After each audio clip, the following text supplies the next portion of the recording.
2 billion people will be able to watch an asteroid the size of a skyscraper slide past Earth closer than many satellites. It's scheduled to happen in April 2029. Now, an asteroid of this size comes this close to our planet just once in 7,500 years, and it has to do with a strange interstellar visitor called 3I Atlas that recently shook scientific certainty. Here's how.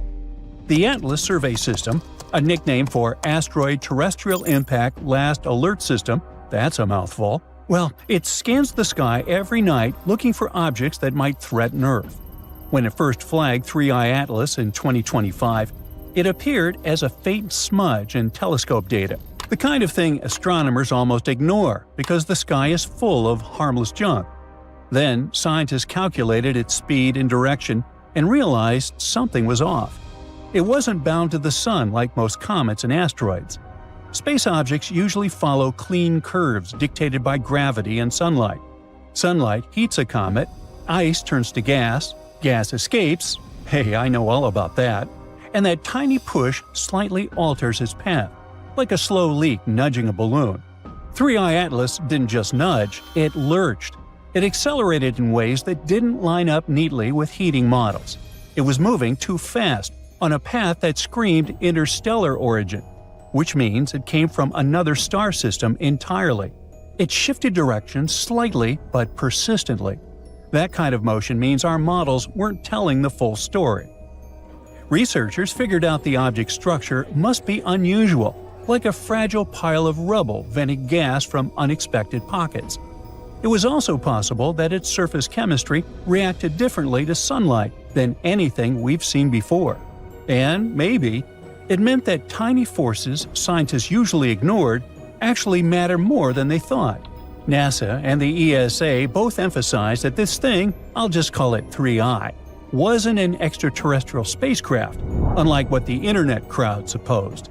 It sent no signals, there was no propulsion or artificial materials involved, just ice and dust. Nobody feared 3I would hit Earth, that part was clear, but they worried they wouldn't be able to predict its behavior. Space safety depends on knowing where things will be tomorrow, next year, and decades from now. 3I showed that even small bodies can act like trick coins instead of clean equations. And this knowledge is important to predict the behavior of our today's featured thingamabob, the asteroid Apophis. It got its nickname after the Egyptian deity of chaos, which is a bit worrying already. This bad boy will pass less than 20,000 miles away from Earth. Sounds like it's no biggie, but that is closer to our planet than the satellites that handle weather forecasting and global communications. Around 2 billion people living all over Africa and in Western Europe will be able to see it with their unaided eyes. Earth's gravity at that distance won't just wave hello, it will grab Apophis hard enough to potentially change its spin, crack its surface, or shift its internal structure. Scientists call these tidal forces. Think of it like squeezing a stress ball. You don't break it, but you don't leave it unchanged either. Now, before scientists studied 3I Atlas in detail, Apophis felt manageable, and its orbit looked pretty stable. Its flyby was supposed to be a controlled event. But when they learned more about 3I Atlas, scientists started framing 2029 differently, not as danger, but as a stress test. If Earth's gravity nudges Apophis even slightly, models need to capture that in real time. That's why the European and Japanese space agencies developed the Ramses mission. It's a spacecraft packed with instruments and a Swiss-built high-resolution camera that will observe Apophis up close during the encounter. They want to see ruptures forming, dust shifting, spin rates changing. It's basically the asteroid equivalent of a human heart monitor. Now, the good news is that Apophis won't hit Earth in 2029, and scientists say that clearly.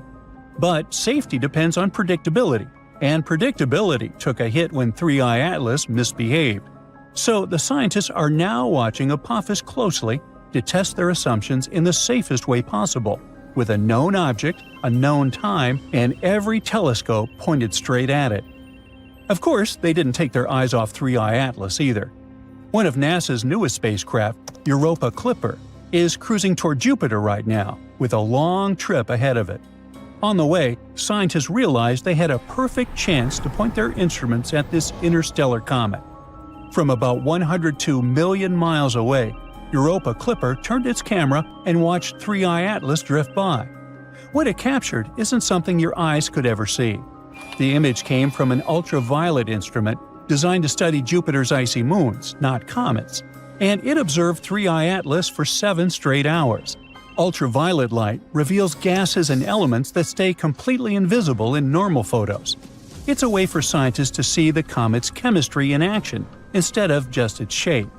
That glowing cloud around the comet, called the coma, tells us what's escaping from the ice as sunlight hits it. By studying how those gases spread and move, scientists can learn what 3I Atlas is made of and how active it really is. Now, so far, scientists have had a chance to find some pretty unusual things about its chemistry. Radio telescopes in the Atacama Desert locked onto the comet and picked up clear signals from methanol and hydrogen cyanide. These two molecules that sound boring and somewhat deadly until you realize they sit right at the entrance ramp to life chemistry. These weren't tiny traces either. 3I Atlas pumped out methanol at levels that jumped sharply as it approached the sun. They spiked right where water ice starts to vaporize. Compared to most comets humans have ever measured, this thing came loaded. Its methanol to hydrogen cyanide ratio landed among the most enriched values ever seen. This doesn't mean that 3I Atlas carries life, or bacteria, or anything even remotely alive. But these molecules matter because chemistry doesn't jump straight from rock to organism. Life, at least the kind we understand, builds itself step by step. Hydrogen cyanide plays a key role in forming amino acids, the Lego bricks of proteins. Methanol acts like a chemical multi-tool that helps assemble more complex molecules, like sugars and the precursors to DNA and RNA. On 3I Atlas, methanol made up about 8% of its vapor, and that's roughly 4 times what we usually see in solar system comets. Another cool part is where these ingredients for life came from. 3I Atlas formed around another star inside another planetary system, under conditions we can only guess at. And yet, it shows up carrying the same basic toolkit that life on Earth relies on. That lines up with an old idea scientists have kicked around for decades. Comets and asteroids might act like delivery trucks, scattering water and organic molecules across young planets. Earth may not have invented its chemistry from scratch. It may have inherited it. Now, before 3I Atlas, we had only confirmed 2 interstellar visitors, Oumuamua in 2017 and 2I Borisov in 2019. Oumuamua freaked everyone out because it didn't look like a normal comet at all. It had no obvious tail, showed weird acceleration, and was of a cigar-like shape. So the internet went wild with crazy extraterrestrial theories. Borisov felt like a relief by comparison. It behaved exactly how a comet should, growing a coma, releasing gas, and cruising through the solar system without drama. Some people feared Borisov could collide with Earth or disrupt planetary orbits. But it flew by smoothly, boring even, like a guest who followed every house rule. Borisov reassured scientists that interstellar objects could be predictable. 3I Atlas shattered that calm and showed us they could quietly undermine confidence without causing harm. Apophis now stands as the ultimate test run. Scientists already know it won't hurt us, but then again, the examples of interstellar visitors show how little we actually know about them. It indicates that space has its own, mostly unknown rules, is highly hostile to human life, and it's not very polite either. It doesn't announce surprises in advance, and the better we know about it, the better we can be prepared for these surprises. If an asteroid like Apophis hits Earth, we will be destroyed. Massive earthquakes will strike, and tsunamis will flood everything. Apophis is a billion-year-old celestial body that has been in the solar system since its inception. So you might be thinking, well, how likely is it that this giant space stone will collide with our planet in 2029? Well, let's find out, shall we? Apophis is a big, bad asteroid discovered in 2004 by the Kitt Peak National Observatory in Arizona. Since then, it has proudly held the title of one of the most dangerous asteroids ever located. It's around 1,100 feet wide, which is a bit bigger than the Empire State Building and the Eiffel Tower. Because of how scary it is, it was named Apophis, like the Egyptian immortal creature that was considered to bring eternal darkness and destruction to Earth. Oh boy. In 2021, researchers had a once-in-a-lifetime opportunity to study this floating rock when it passed near our planet, and we'll come back to that in a minute. Now, some scientists say that there is a small chance of Apophis hitting the Earth on Friday, April 13, 2029. The Yarkovsky effect is to blame for this, since it can slightly nudge this space rock towards Earth. This effect originates from the uneven emission of thermal photons from a rotating celestial object, resulting in a fascinating force exerted upon it in space. These emitted photons possess momentum and play a pivotal role in shaping the dynamics of the body. The asteroid has two sides, light and dark, just like the Moon. The light side faces the Sun and is warmer than the dark side. But the thing also turns, so the sides constantly change direction and temperature. This change could be detrimental because it slightly pushes Apophis toward Earth. Unfortunately, nobody knows how the Yarkovsky effect will influence the asteroid's path. On the other hand, on the asteroid's last flyby of Earth in 2021, astronomers used radar to take accurate measurements of its trajectory and confidently concluded Apophis will safely miss Earth in 2029 by about 20,000 miles and won't bother us again for at least 100 years. Now, generally speaking, every 8,000 years, our planet is hit by a falling star that has similar dimensions to those of Apophis. The last time we were hit by a slightly smaller meteor was in 2013. A new spacecraft developed by NASA called the OSIRIS-REx was launched in 2016 to collect samples from another slightly less terrifying celestial body called Bennu. 4 years later, it finally arrived at the thing, got some samples, quickly said goodbye to Bennu, and started traveling back towards Earth. The samples were safely stored in a capsule dropped in Utah. So far, this has been the most significant sample ever taken from an asteroid. After the delivery, the spacecraft didn't waste any time and started chasing Apophis. Now, OSIRIS-REx has been renamed to OSIRIS-APEX and is currently playing tag with Apophis. With some luck, on the 2nd of April 2029, when the asteroid zips close by Earth, the spacecraft will reach Apophis and land on it. It will stay on Apophis for 18 months, collecting valuable information and taking thousands of pictures. The asteroid will be monitored with the help of powerful telescopes. At some point, Apophis will get too close to the Sun, and then all the monitoring work will be on Osiris's apex back. If you live in Europe, West Asia, or Africa, you're one of those lucky people who will have a once-in-a-lifetime opportunity to see Apophis with the unaided eye.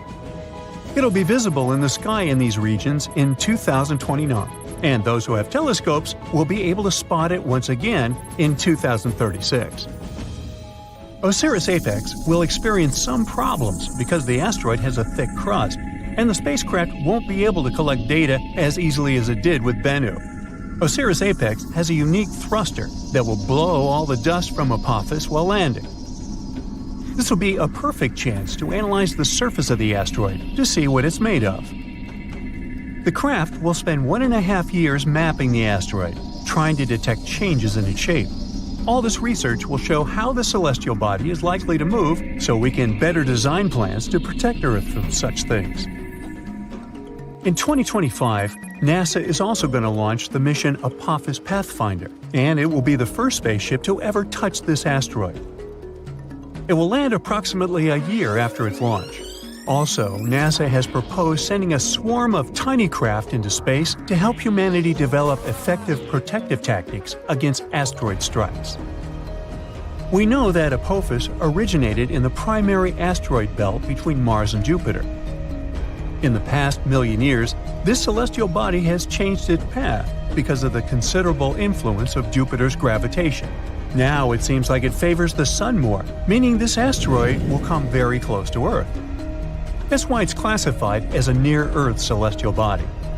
A lot of tests and research have been done to find a way to deal with asteroids.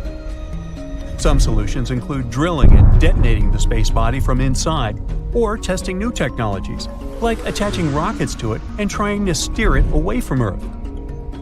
We can also hit it with something moving at high speeds to make it change its course.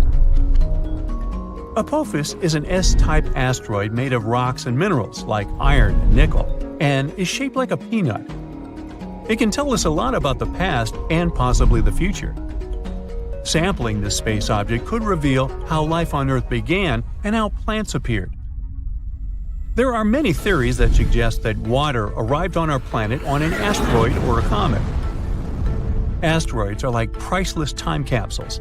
Unlike rocks on Earth, which have undergone thousands of changes, like erosion, most celestial bodies are still intact and much easier to study. When meteors fall on Earth, they get covered in debris that's impossible to clean. That's why studying Apophis while it's still in space is so important. Also, some asteroids are made of precious metals like platinum. Right now, we have a high demand for metals that we use in production, and mining metals on Earth is quite tricky. Just one large meteor might have iron, nickel, gold, and platinum that could last us millions of years. If Apophis has this amount of metals, well, we'd want to break it down and bring it back to Earth. One space rock could be worth quadrillions of dollars, making space mining highly profitable. And still, it would cost us more to get it back to Earth than to dig up these materials here. As technology progresses and new kinds of rockets are developed, this might become possible at some point. So, even though we're safe for the next 100 years from Apophis, you probably still want to see what would happen if something like it did impact. Come on, sure you do. Well, first let me tell you, you'll hear the sound of the collision and know what's happened even if you're miles away. You should leave your house or apartment immediately. Shortly after the impact, massive earthquakes will strike, and many tall buildings will fall. So, staying away from cities might be your best option if you have a choice. But don't escape by car. There will be massive traffic jams, and everyone will panic. Going on foot or by bike is your best option in this scenario. A prime way of transportation will be traveling by plane, so if you've always wanted to get that pilot license, now you've got a good excuse. If you have time, take along extra snacks and water, and an extra pair of socks. It's nice to live by the ocean or the sea, but in this scenario, it's the worst place to be, because giant tsunami waves will hit coastlines after the impact. If you live far away from the impact area, the tsunami might take 30 hours to arrive. You'll have a bit of time to prepare. So, how do you feel about cooking? Nah, pasta and burgers are overrated. How about something more exotic, or rather, more cosmic? So, the recipe is simple. Take a team of enthusiastic astronomers and add some old images from the James Webb Space Telescope. Stir really well, and you'll get a shocking number of tiny asteroids in the asteroid belt between Mars and Jupiter. Yummy! The highlight of this dish is the direction in which some of the asteroids are moving, because in their way, there's our poor planet. Are we doomed just because you decided to cook? Now, the asteroids I'm talking about are much smaller than the massive space rock that wiped out the dinosaurs, but they can still cause considerable damage. They range in size from as small as a bus to as big as a stadium. But even those small ones pack quite a punch. Let's look at a recent dramatic example. It happened on February 15, 2013. A small asteroid just tens of feet wide exploded in an airburst over Chelyabinsk in Siberia, releasing an insane amount of energy. Many people witnessed and recorded the event, and it gave scientists vital clues. New computer models helped scientists reconstruct the size, speed, and impact of the Chelyabinsk meteor. It was likely an asteroid, about the size of a 5-story building, exploding from 15 to 18 miles above Earth's surface with an enormous, incomparable force.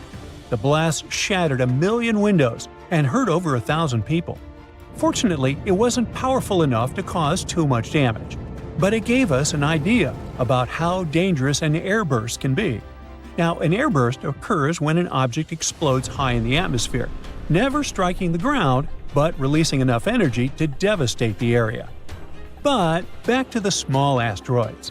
The most dangerous thing about them is that they hit the Earth far more often than the larger ones, about 10,000 times more frequently. To make matters worse, their small size makes them harder to detect in advance, leaving little time for preparation if one is heading towards Earth. Now let's travel back in time. Uh-oh, dinosaurs, too far back. There we go.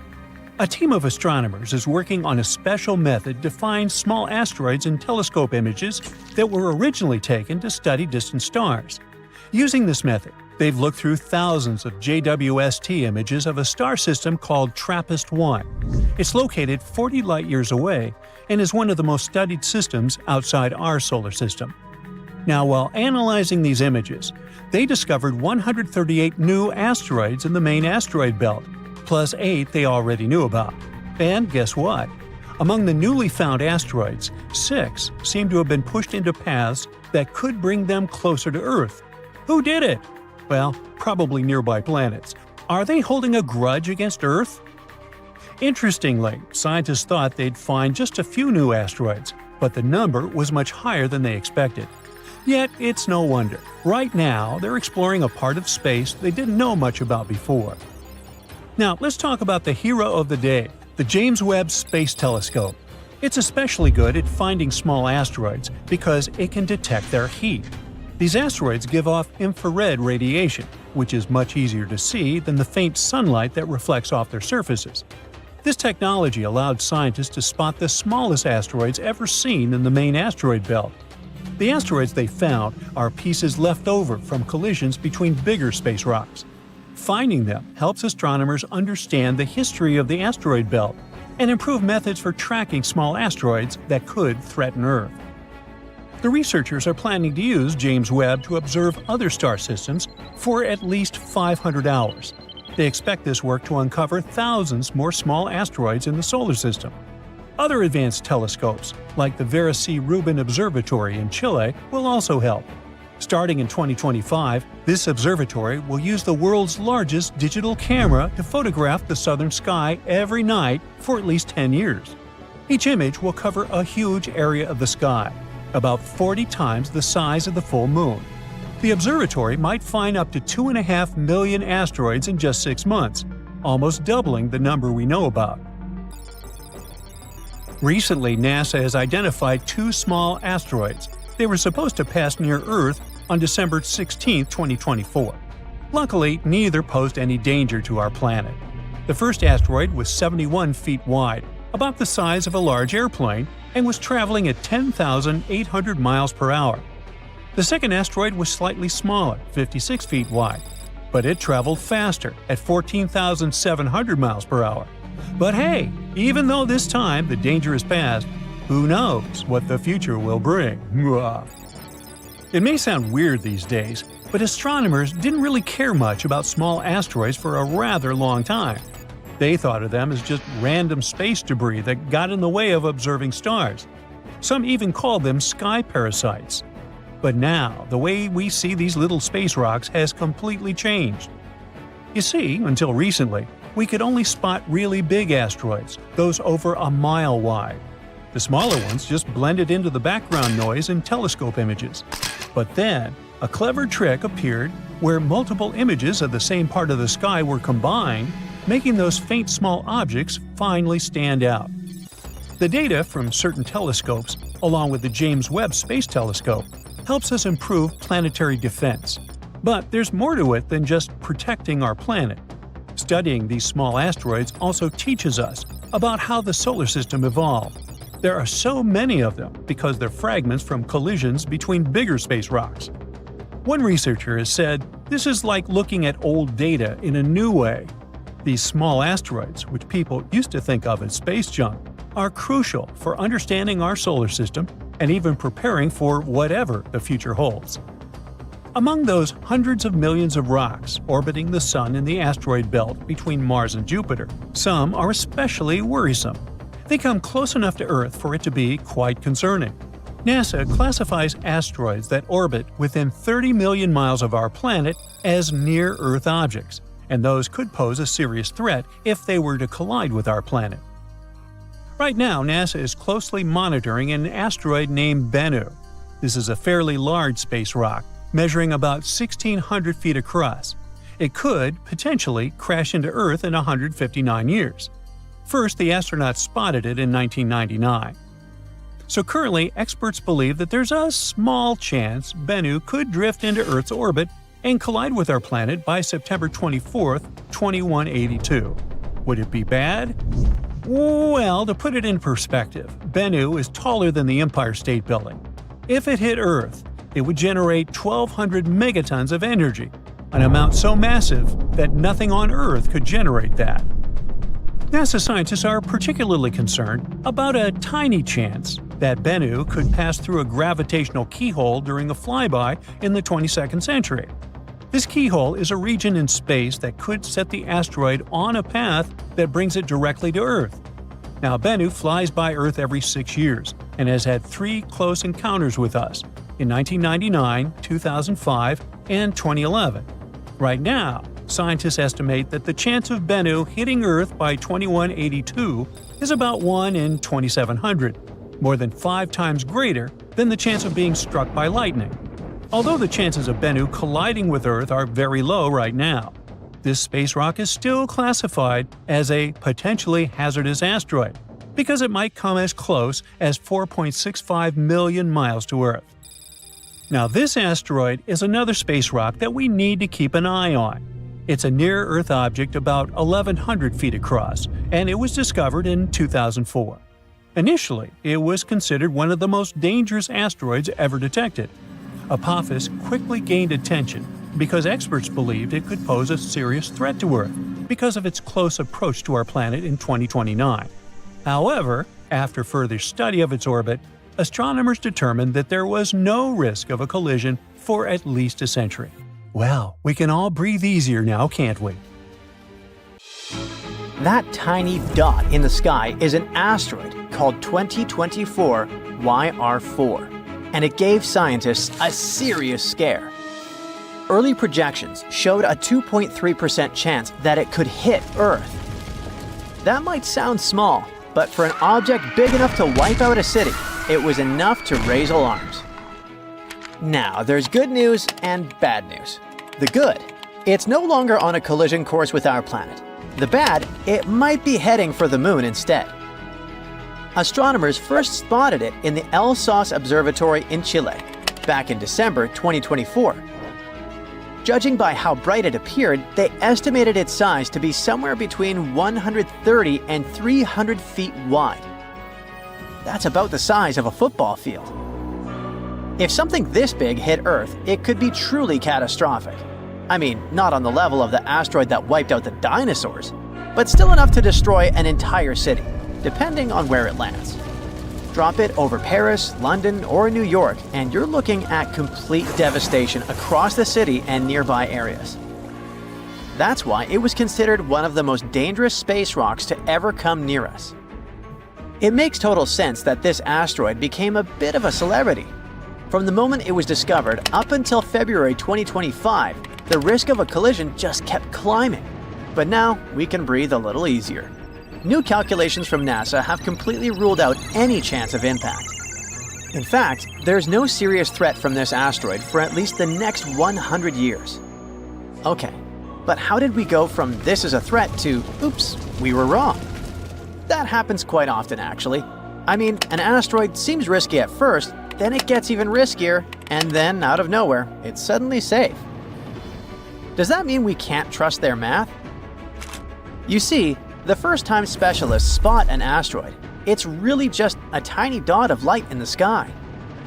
At that point, they have no idea what it is or where it's headed. Then they have to observe it again and do some math. That will help them figure out the path they're moving on. But even then, it's still a bit uncertain. They don't really know where the asteroid is going, so the risk corridor is this huge area where it could fly through. If any part of that corridor crosses Earth, the asteroid is considered a threat. Usually, at least 3 observations are needed to figure out its orbit. Basically, how fast it's moving and where it's headed. A lot of times, as they start to get a clearer picture, the risk zone still overlaps with Earth, so it looks more dangerous at first. But typically, as they keep tracking it, the risk zone gets smaller and moves away from Earth, and suddenly, the risk drops. And they keep narrowing down the uncertainties until they can confidently say, "Relax, y'all, it's not heading for Earth." And that's exactly what happened to just our famous 2024 YR4. So, we can all relax a bit now, right? Yeah, we know that 2024 YR4 won't hit us, but it could end up crashing into the moon instead. At first, projections said there was a 1.7% chance of that happening in 2032, but recently, that number has gone up a little to 3.8%. If it does hit the moon, though, it won't be dangerous for us. I mean, there won't be any shockwaves felt here on Earth, and the moon isn't gonna crack in half. Experts say nothing really shocking or concerning would happen, but it would be an awesome opportunity to see a lunar impact. If we're lucky, we might even catch the exact moment it happens. And if we miss it, we will still get to observe a brand new crater on our natural satellite. Such events are pretty common for the moon, since it doesn't have an atmosphere to protect it from incoming debris. In fact, there are hundreds of detectable impacts each year. See those bright spots lighting up? These are real images of asteroids hitting the moon. But specialists aren't just sitting around and waiting. They've been keeping an eye on lunar impacts for years. For example, the European Space Agency has a project called Neliota, where they use a powerful telescope in Greece to track these impacts. They've recorded over 100 tiny explosions from space rocks hitting the moon. They also have the Lumio mission, which is a small satellite that counts lunar impact flashes on the far side of the moon, the side we can't see from Earth. These observations help scientists understand how often the moon gets hit and how this might affect astronauts and lunar bases. Now, 2024 YR4 might be a special case. That's because most space objects that collide with the moon are really small. We've never seen a collision with something larger than about 160 feet. If YR4 does hit, it could be an amazing sight. So yeah, scientists are kinda hoping it happens. But 2024 YR4 isn't the only asteroid on the radar. There are actually quite a few others that have been classified as potentially hazardous. In simple terms, that means this one might cause us some trouble. You see, there are millions of big space rocks out there in the solar system, mostly chilling in the asteroid belt between Mars and Jupiter. But only a few ever get close to Earth, and even fewer actually pose any real risk. NASA calls asteroids that orbit within 30 million miles of Earth near-Earth objects. And within that group, there's a smaller bunch of really big ones that orbit super close to us. If one of those were to hit us, it could be a big deal. There are about 2,500 of those asteroids at least that we know of. But here's the good news. Specialists don't expect any of them to hit Earth anytime soon. A few might come pretty close though, or already have, like the 2014 TN17, an asteroid that's about 540 feet wide. It got pretty close to us in March 2025, zipping by just 3.2 million miles from Earth. That's roughly 13 times further than the moon. So yeah, not exactly close, right? But when you think about the vastness of the universe, it's actually kind of near. In fact, that was the closest this asteroid has come to Earth in nearly 300 years. Thankfully, nothing happened, and that asteroid has already drifted away from Earth again. But it's not like you need to lose sleep over asteroids that could hit our planet. Little asteroids enter Earth's atmosphere every single day. It's the big ones we worry about, like the ones you see in Hollywood movies, like Armageddon. But asteroids like that are being constantly monitored. All the objects we know of today have 0 or 1 chance of impacting Earth. And if things change, there are a few strategies that could be used to save humanity from an impact. Take the DART mission, for example, which happened in 2022. This was NASA's first test of planetary defense. They successfully managed to deflect an asteroid off its course using a spacecraft. In this case, the asteroid didn't pose any threat to Earth, but it was the perfect test subject. There are also more experimental ideas out there. For example, lasers could vaporize part of an asteroid to create a thrust effect, pushing it off course. Another idea is the gravity tractor, a big spacecraft that slowly tugs the asteroid away using its own gravitational pull. But all of these are still just ideas for now. If we can't pull any of those off, authorities would probably still have enough time to evacuate the impact zones. So yeah, I wouldn't stress too much about an asteroid impact.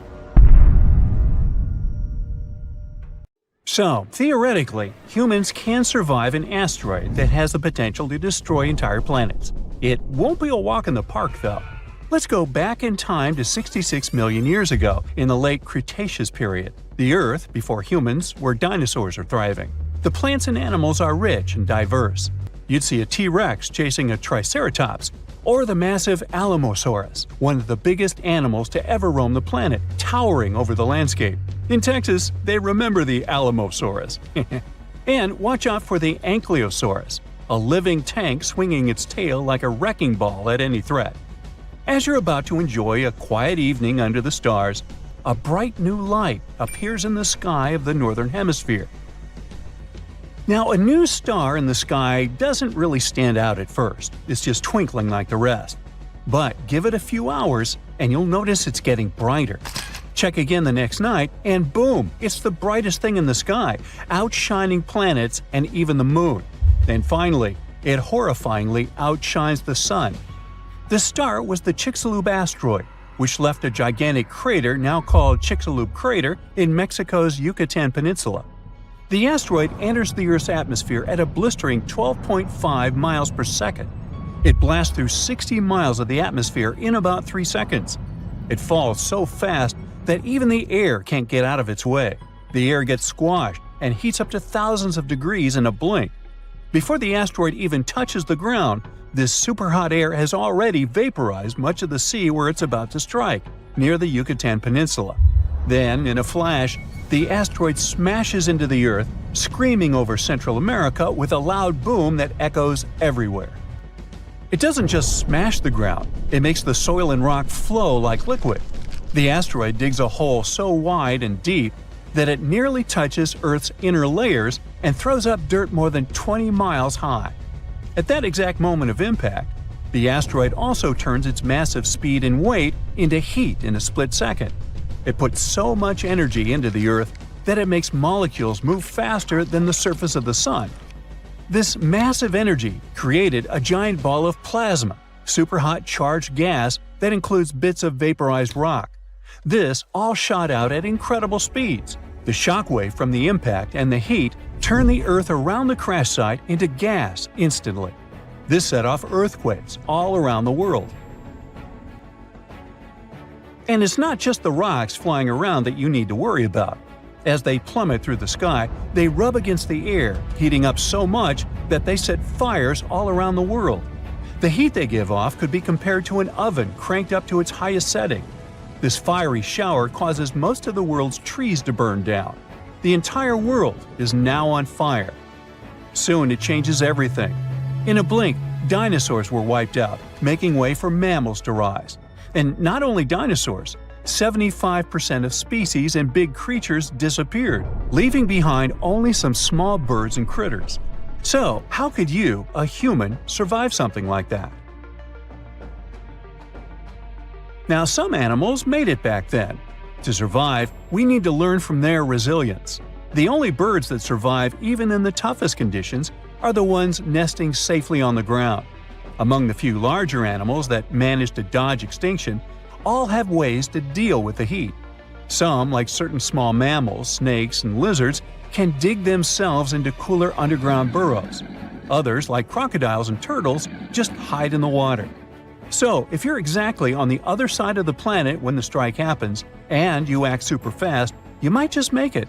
Right now, the impact is about 10,000 miles away, but don't underestimate its power. As soon as you hear the loud boom, head underground as quickly as you can. And be careful, because you'll feel the Earth shake about 30 minutes later. Hide in a deep cave, preferably with a narrow entrance. It would protect you from the falling debris, and the temperatures underground would be stable. Also, some caves have natural water sources, rivers or streams. You might also prepare for the not-so-great diet of insects, fungi, or poor small animals that also seek refuge in the cave system. But it's better than nothing. You also need to be extremely far away from any large bodies of water. Being near the ocean might seem like a safe bet during a massive asteroid impact because the sea can buffer extreme temperature changes. But the earthquakes trigger terrifying tsunamis, even in lakes or fjords. The asteroid's crash sets off not just one tsunami, but many, and they're as tall as skyscrapers. Within an hour, colossal waves between 600 and 1,000 feet high hit the Gulf Coast, slamming into places like Mexico and the southern United States, and flooding miles inland. These waves are so powerful, they even push rivers backward. These tsunamis continue around coastlines, reaching the east coast of the United States, and 6 hours later, they hit Europe, Africa, and the Mediterranean. By 15 hours after the impact, there isn't a coastline on Earth that hasn't felt the wrath of these waves. Well, let's say you survived the initial impact somewhere deep underground, but your troubles have only begun. The Chicxulub asteroid strikes a region loaded with sulfur. This sends 100 billion tons of sulfur and an enormous amount of water into the sky. The water vapor forms massive storm clouds. They start to rain acid. In colder places, huge snowstorms bury the land under feet of snow each day.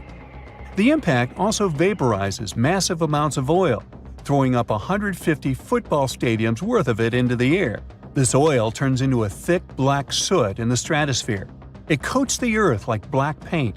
And even when the acid rain calms down, this carbon stays up above the clouds and doesn't wash away. This sooty layer blocks out 90% of sunlight, plunging the Earth into a cold darkness that lasts for at least 3 years. The world cools down by about 50 degrees on average. Now, when you finally leave your deep cave, you must look for places where you won't freeze. The only spots spared from the frost are tropical islands like Madagascar, India, which was an island back then, and Indonesia. These places have surviving plants and animals, and they even continue to get fresh water, unlike most of the world. Everything else in the world looks like a huge nuclear wasteland. These tropical islands are safe spots during an asteroid apocalypse, but don't think of them as paradise. These places still only get about 10% of their usual sunlight and barely enough rain to avoid turning into deserts. In this chilly, gloomy setting, most food chains fall apart. If you want to survive, you'll need to bring lots of extra food with you, for the next 6 years at least. Now, some things are lucky enough to survive. Fossils tell us that freshwater ecosystems did well, so staying close to a river or estuary might be your best shot at finding food. You could come across turtles, crocodiles, and some fish. Animals like clams, snails, and small crustaceans that live in the sediment also manage to hang on. And while a bit warmer than everything else, these places are no walk in the park. You'd need to pack warm clothes to have any chance of survival. Now, if we add all this together, the best spot for surviving the Chicxulub asteroid would be Indonesia. It's a mountainous, tropical country that consists of several islands. There, you'll find bearable temperatures, a bit of rainwater, and a deep cave for shelter. This could protect you from the falling tektites, the intense heat, and even help you find something to eat in the rivers and lakes. But if you stumble upon any shrew-like creatures while scavenging for food, time traveler, please let them be. It's not clear how many survived the Chicxulub impact, and eating one could have unforeseen effects on the future of humanity. Like, don't eat your great-great-great-great-great-great-grandfather, right? Imagine an asteroid so full of valuable metals that it could make every person on Earth a billionaire. Well, that's not science fiction. It's 1/6 Psyche. a massive metallic space rock orbiting the Sun between Mars and Jupiter. It isn't just extraordinary because of its value, estimated at $10 quintillion. That's a figure that dwarfs the global economy many times over. It also has clues about the formation of planets, especially the rocky worlds like Earth. In October 2023, NASA launched the Psyche spacecraft. This mission is to explore the cosmic treasure trove. It's supposed to arrive at the asteroid in August 2029, and astronomers hope that it will give us some insights, not just about the asteroid's glittering wealth, but also about how planets form and evolve in our solar system. But what exactly makes Psyche unique? First discovered in 1852 by an Italian astronomer, it was the 16th asteroid people identified, hence its name.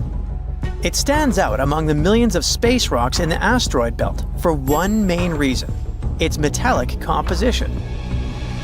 While most asteroids are rocky or icy, Psyche seems to be made primarily of iron, nickel, and possibly even gold and other rare metals. At about 173 miles wide, it isn't the largest asteroid. It's easily dwarfed by others like Ceres, but its size is still impressive. After all, its surface area is 64,000 square miles, like that of the state of Florida. Astronomers think that between 30 and 60% of the asteroid's surface might consist of precious metals. They also think that this space rock might be the exposed core of a planetesimal. A planetesimal is basically a protoplanet, a large space body in orbit around a star, developing into a planet. And this planetesimal could have grown into a full-fledged planet if it hadn't been destroyed in some catastrophic collision billions of years ago. If this theory is correct, Psyche can give us a unique glimpse into what lies deep within terrestrial planets like Earth, where planetary cores are hidden thousands of miles beneath thick crusts and mantles. Now, remember that spacecraft that went to explore the asteroid?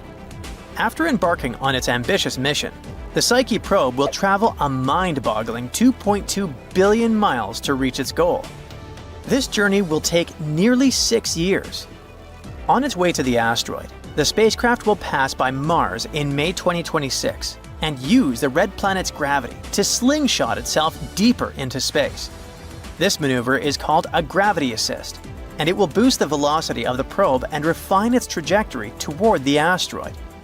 By the time it reaches its goal in August 2029, the spacecraft will be set to orbit the asteroid for at least 26 months.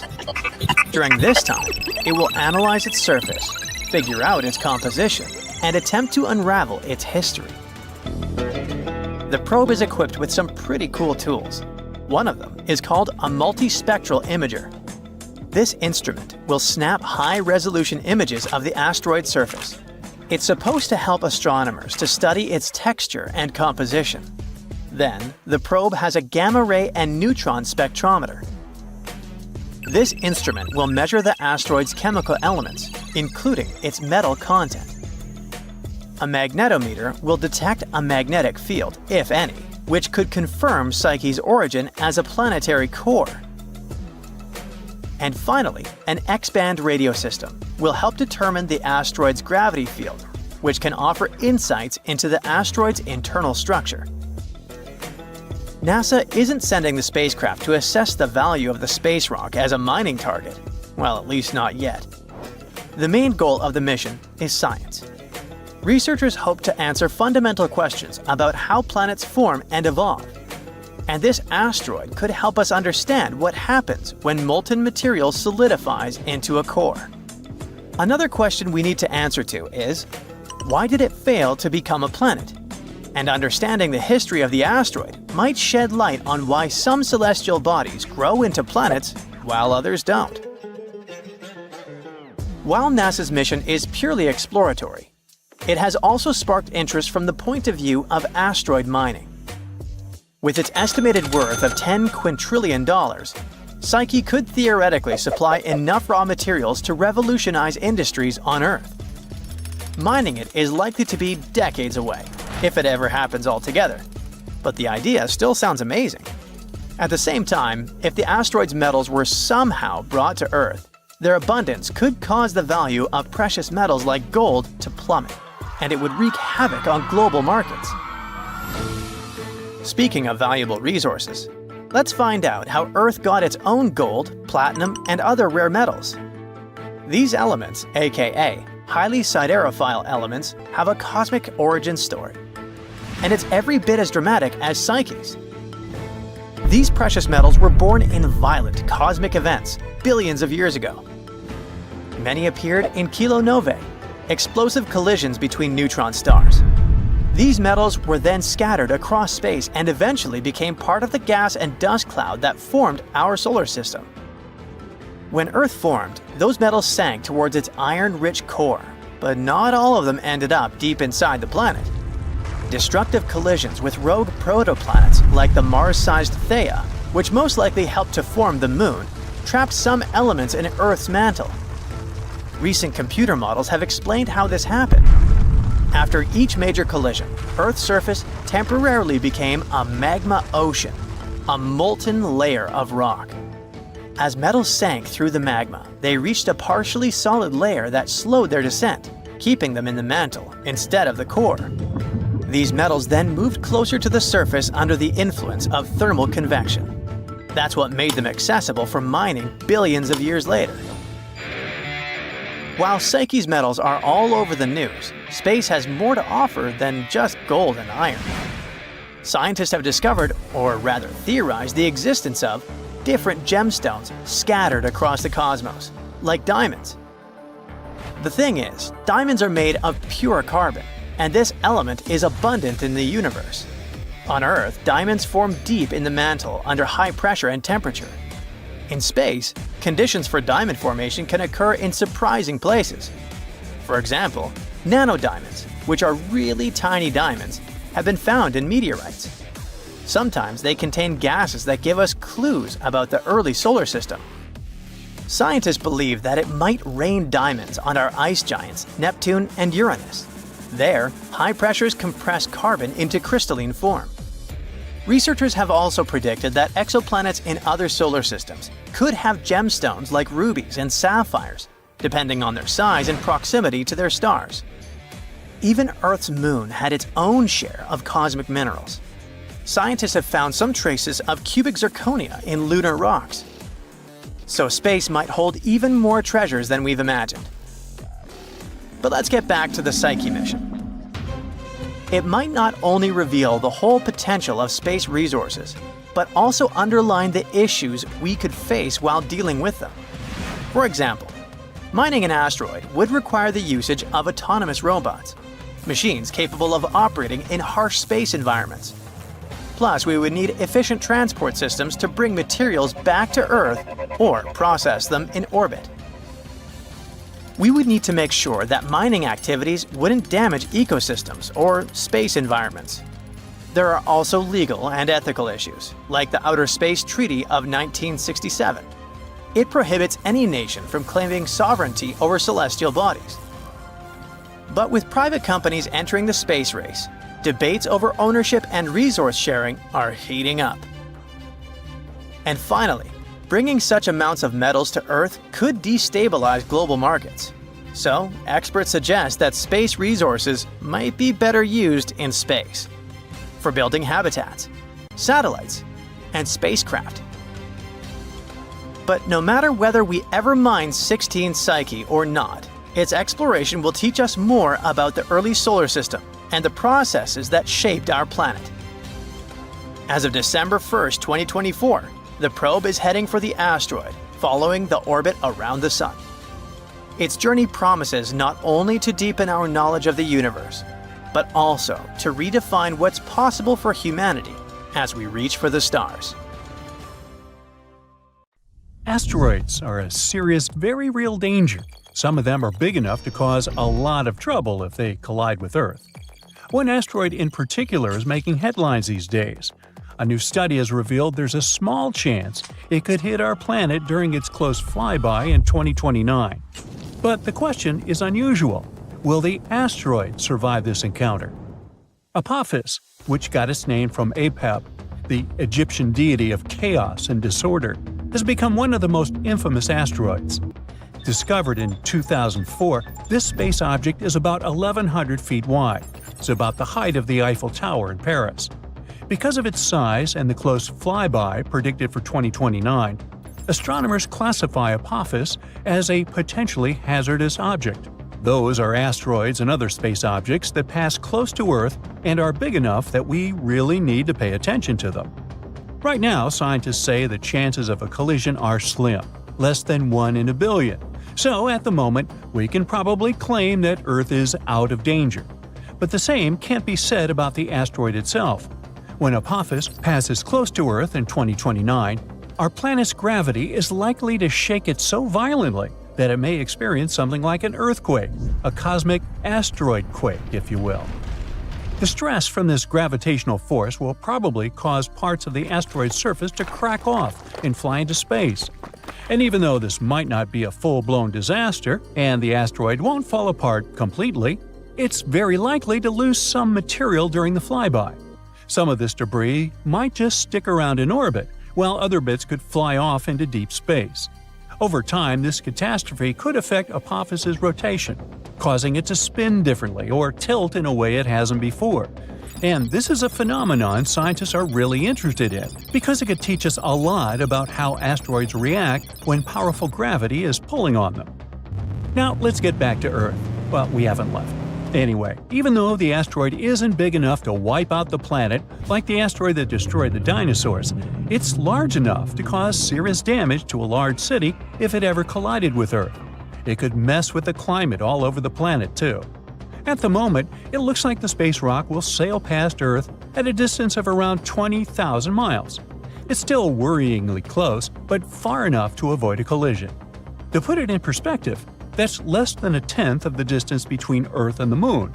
So while Apophis likely won't hit us, this flyby could still cause problems for some of the satellites orbiting Earth. They will be much closer to Apophis than we are. The key point is that we can't rule out a risk of a collision in a few more years. As Apophis gets closer, astronomers will keep a very close eye on its trajectory to make sure it doesn't veer off course due to the influence of Earth's gravity. In fact, this gravitational pull could actually cause some serious changes to the asteroid itself.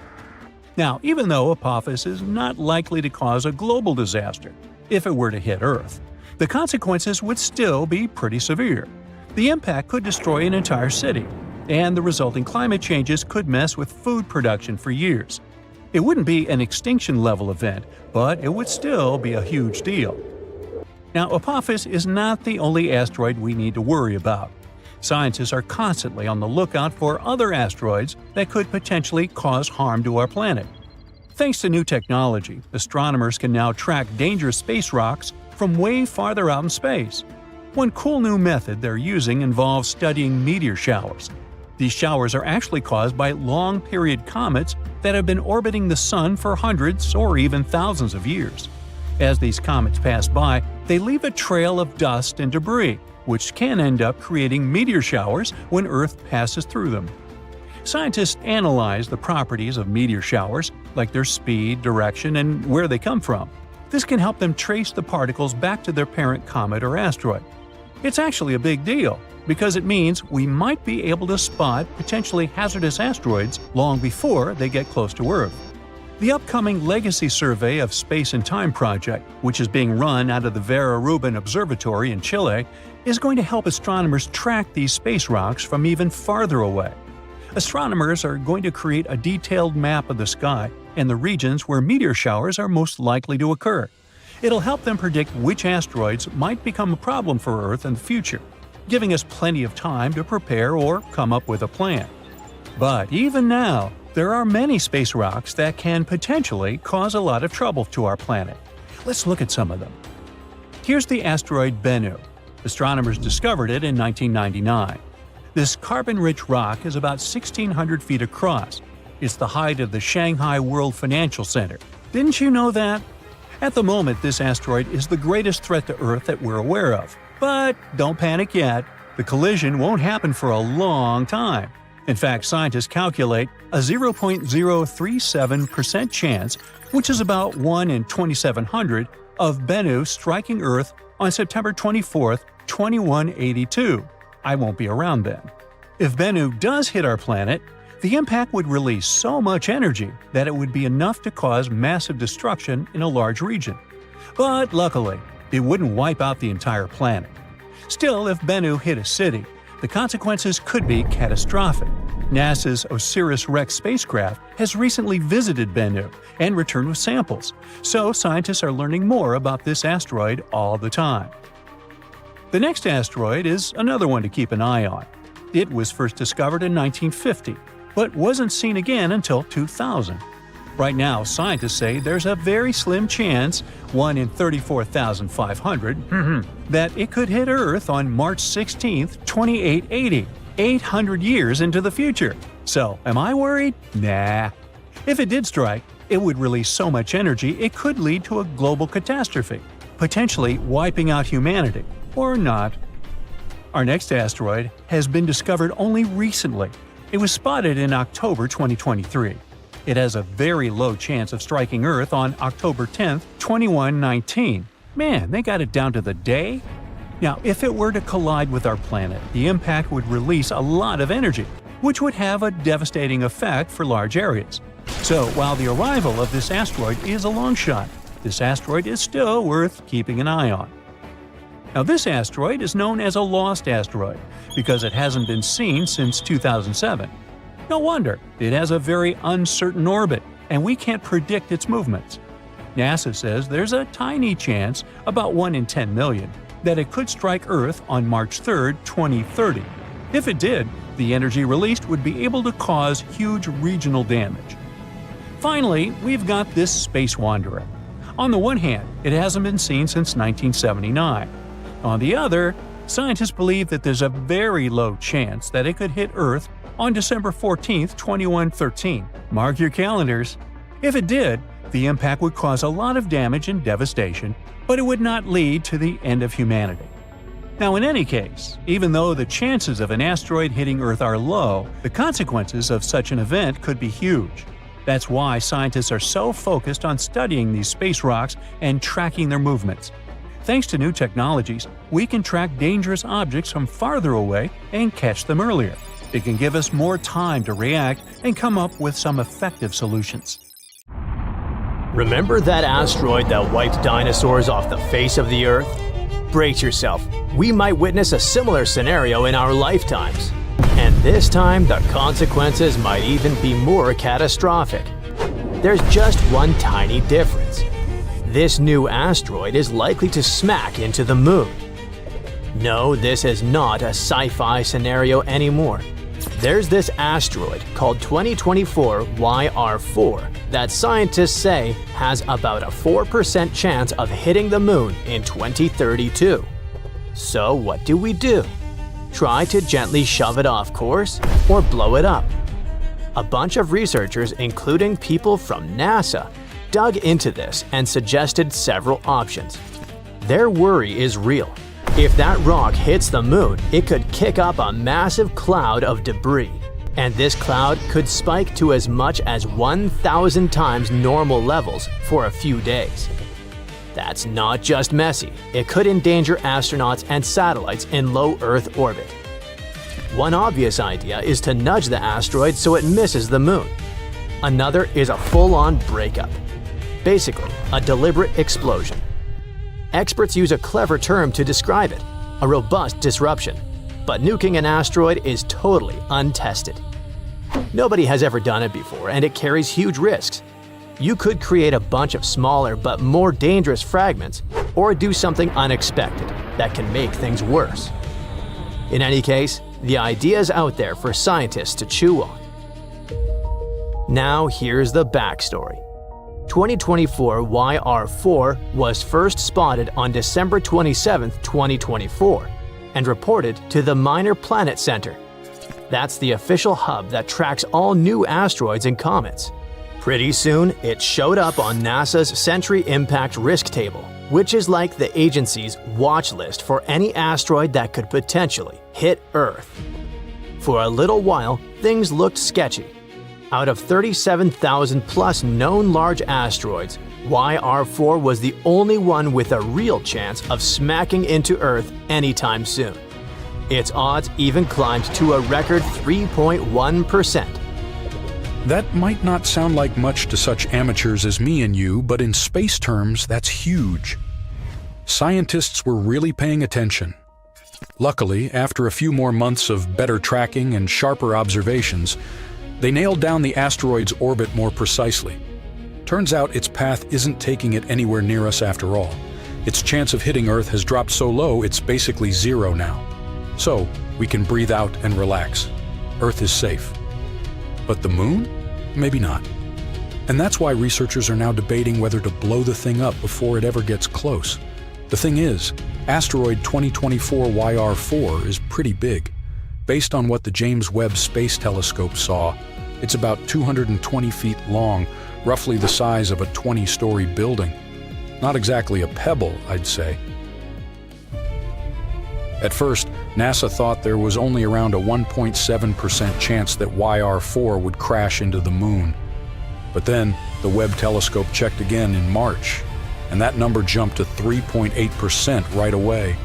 By May, it climbed once again. It was already sitting at about 4.3%. In other words, the more they looked, the more likely it seemed that this space rock might actually hit our natural satellite. On the bright side, these new observations helped NASA figure out where exactly the asteroid would be on December 22, 2032, with about 20% better accuracy. Now, if the asteroid really did smash into the Moon, NASA says it wouldn't mess with its orbit or make it wobble or anything dramatic like that. And this is a very big but a hit from something that large would kick up a ton of debris, and that flying space junk could become a real problem for satellites orbiting Earth, or even for astronauts on the International Space Station. That sounds alarming enough. That's why the story might take a turn straight out of a sci-fi movie. Scientists are seriously considering blowing the asteroid up. But unlike in a movie, this isn't about saving Earth this time. The most extreme idea is to launch a bunch of nuclear explosives at the asteroid before it reaches the Moon. The thinking is, if they can blow it to pieces while it's still far away, the debris will scatter safely into space instead of causing problems near Earth. But of course, there's the catch. While scientists know roughly how big YR4 is, they don't know exactly how much it weighs. And that's a huge problem. Without knowing its mass, space agencies can't design a precise mission to knock it off course. In theory, they could send out a reconnaissance spacecraft first, something to get close to the asteroid, measure it up, and figure out the best way to push it away. But researchers say there just isn't enough time. By the time we'd collect all the needed data and build the right hardware, it'd be too late to intercept the asteroid before the 2032 impact window. So instead of a gentle space nudge, some experts suggest going full Armageddon-style, that very robust disruption. Translated into human, it's blasting the asteroid apart with nuclear explosions. Sure enough, this idea comes with a massive risk. What if the explosion accidentally changes the asteroid's path and sends some fragments toward Earth? The researchers admit it's a possibility, but still think nuking it could be the most practical solution, given the circumstances. If the mission ever happens, it would need to launch sometime between 2029 and late 2031. This would give it just enough time to reach and intercept the asteroid before it gets too close to the Moon.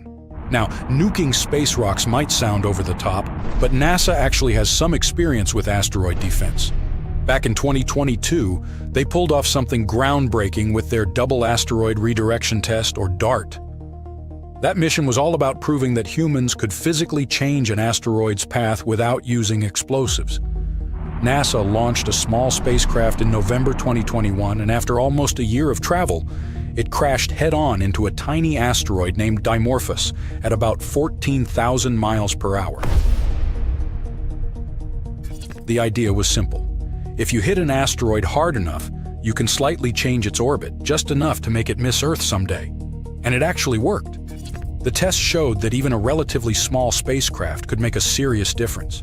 Now, the European Space Agency wants to double-check exactly how much of an effect that crash had. In October 2024, they launched a follow-up spacecraft called Hera from Florida's Cape Canaveral Space Force Station. Hera's on a 2-year journey to reach Dimorphos and its bigger partner asteroid, Didymos. By October 2026, Hera will enter orbit around the asteroid pair and start collecting data, basically checking NASA's math. ESA scientists hope that once they analyze the impact site, they'll find out how effective DART was at changing the asteroid's trajectory. If it turns out that kinetic impact, aka smashing a spacecraft into an asteroid, works well enough, future missions might use that technique again. Maybe even for YR4, if it ever becomes a real threat. But if it doesn't, that's when the nuclear backup plan might come off the shelf. Either way, scientists are making sure that if a space rock ever threatens Earth or the Moon, humanity will have more than just a Hollywood script to rely on. By the way, people at NASA run what-if asteroid exercises every 2 years to get scientists, state agencies, and international experts on the same page. During such asteroid drills, experts pretend that a giant space rock is heading our way. Then they work through all the tricky questions they can come up with, like how big is it, where might it hit, what should we do? It's like a massive brainstorming session to make sure that if this ever happens, we won't be starting from scratch. To make these scenarios feel as real as possible, NASA's Center for Near-Earth Object Studies gets involved. These are the folks who track real asteroids and calculate their orbits. So they simulate months of asteroid observations, complete with uncertainties about its size, trajectory, and potential impact zones. No one knows exactly how big the asteroid is or where it can hit. It's the kind of uncertainty that makes decision-making way harder, just like it would be in real life. What the? Look! Do you see this? Part of the sun has broken off, and it's now churning above the star's surface, having formed a giant vortex. What's going on there? Well, let's admit it. We still know very little about the sun, however crucial this star is for our well-being. But in the case of the broken sun, scientists can probably explain what happened. Some of the star's plasma likely erupted from the sun's surface and broke away, creating something resembling a crown-like vortex over the solar North Pole. And still, this is just a theory. Astronomers need to conduct further analysis to figure out if this is what really happened. At the moment, they're a bit baffled, since this phenomenon is nothing like anything they've seen before. But the footage we've got is undeniably impressive. What is more alarming, though, is that the behavior of our star is currently changing. The sun is ramping up its activity. It's getting rowdier with flares and sunspots. This year, it's flared every day so far. It's also thrown up a few X-class and M-class flares in January of 2023. These flares are the largest and second largest eruptions our star can produce. Even though it sounds kind of alarming, don't worry. The sun has certain activity cycles that repeat every 11 years or so. Some of them are relatively calm, while others are absolutely wild. These cycles happen simultaneously with the fluctuations in the sun's magnetic field. When it gets the weakest at the star's poles, they switch places. This makes the polarity of the magnetic field reverse. This is the very period of time when the sun is the most active. It's known as solar maximum. Right now, we are near this solar maximum. Scientists can figure it out by analyzing unusual solar activity. But since the sun is still pretty much a mystery to us, no one can determine when the polarity reversal is likely to occur. A rough estimation is July of 2025. At the same time, we can't say that the current solar situation is normal. It's true that each sun's cycle is different from others. Some are weaker and some are more powerful. So this one, which started in December of 2019, has already significantly exceeded all scientists' expectations and keeps doing so. Which brings us back to the vortex observed on February 2nd, 2023 that impressed astronomers so much. It started as a solar prominence. This is a bright plasma filament extending away from the surface of the sun. And, let me tell you, solar prominences are an absolutely regular phenomenon. And like the most recent one, they often occur at high altitudes around the sun's crown. which is the outermost layer of the star's atmosphere, also known as the corona. Anyway, prominences like the one in question are called hedgerow prominences because they look like a hedge. But what surprised astronomers happened a bit later. The material of the filament apparently broke away and started circling the pole near where it occurred at 60 degrees latitude and at a speed of about 60 miles per second. And it lasted for about 8 hours. One scientist, who has been observing the sun's cycles for decades, claims that he has never seen vortices like that. Unfortunately, solar poles are very difficult to observe, so it might be a while till we get our answers. For the first time, a spacecraft touched the surface of the sun in 2021. It was NASA's Parker Solar Probe that flew through our star's upper atmosphere. It also took some samples of particles and examined magnetic fields there. It was a real milestone and a giant leap for solar science. Getting their hands on the very stuff the sun is made of will allow researchers to uncover crucial information about our star and its influence on us and the entire solar system. The Parker Solar Probe moved closer to the sun's surface and started making discoveries that other spacecraft were too far away to see. For example, the probe examined the solar wind from within. It's a flow of particles coming from the sun. These particles can influence us here on Earth. Even before coming super close to the star, the Parker probe found out that near the sun, there were loads of magnetic zigzag structures in the solar wind called switchbacks. But at that time, scientists couldn't figure out how they formed and where they appeared. But now, more than 2 years later, we know for sure that switchbacks originate at the solar surface.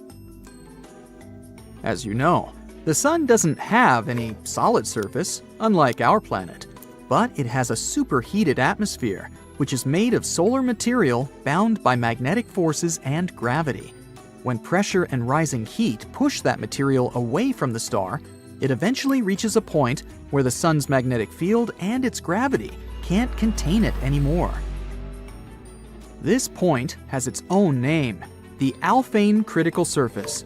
It marks the edge of the solar atmosphere, and that's also where the solar wind begins.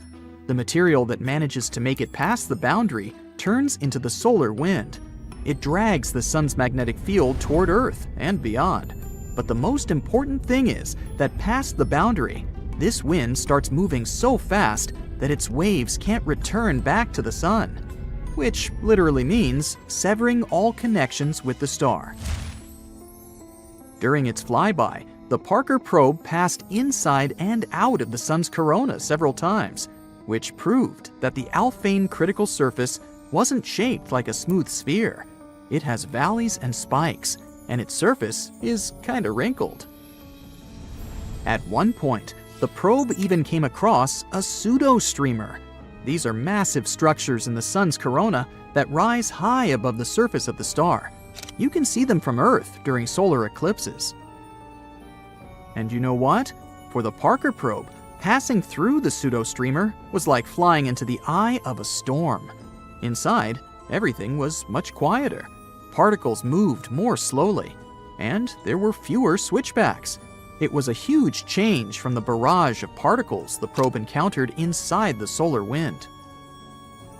Now, speaking of solar flares, those are pretty dangerous for Earth. The radiation they release can interfere with our radio communication. Such storms affect all electronic systems, from the internet to power grids, and can even destroy satellites. Most solar flares last for minutes, but some continue for hours.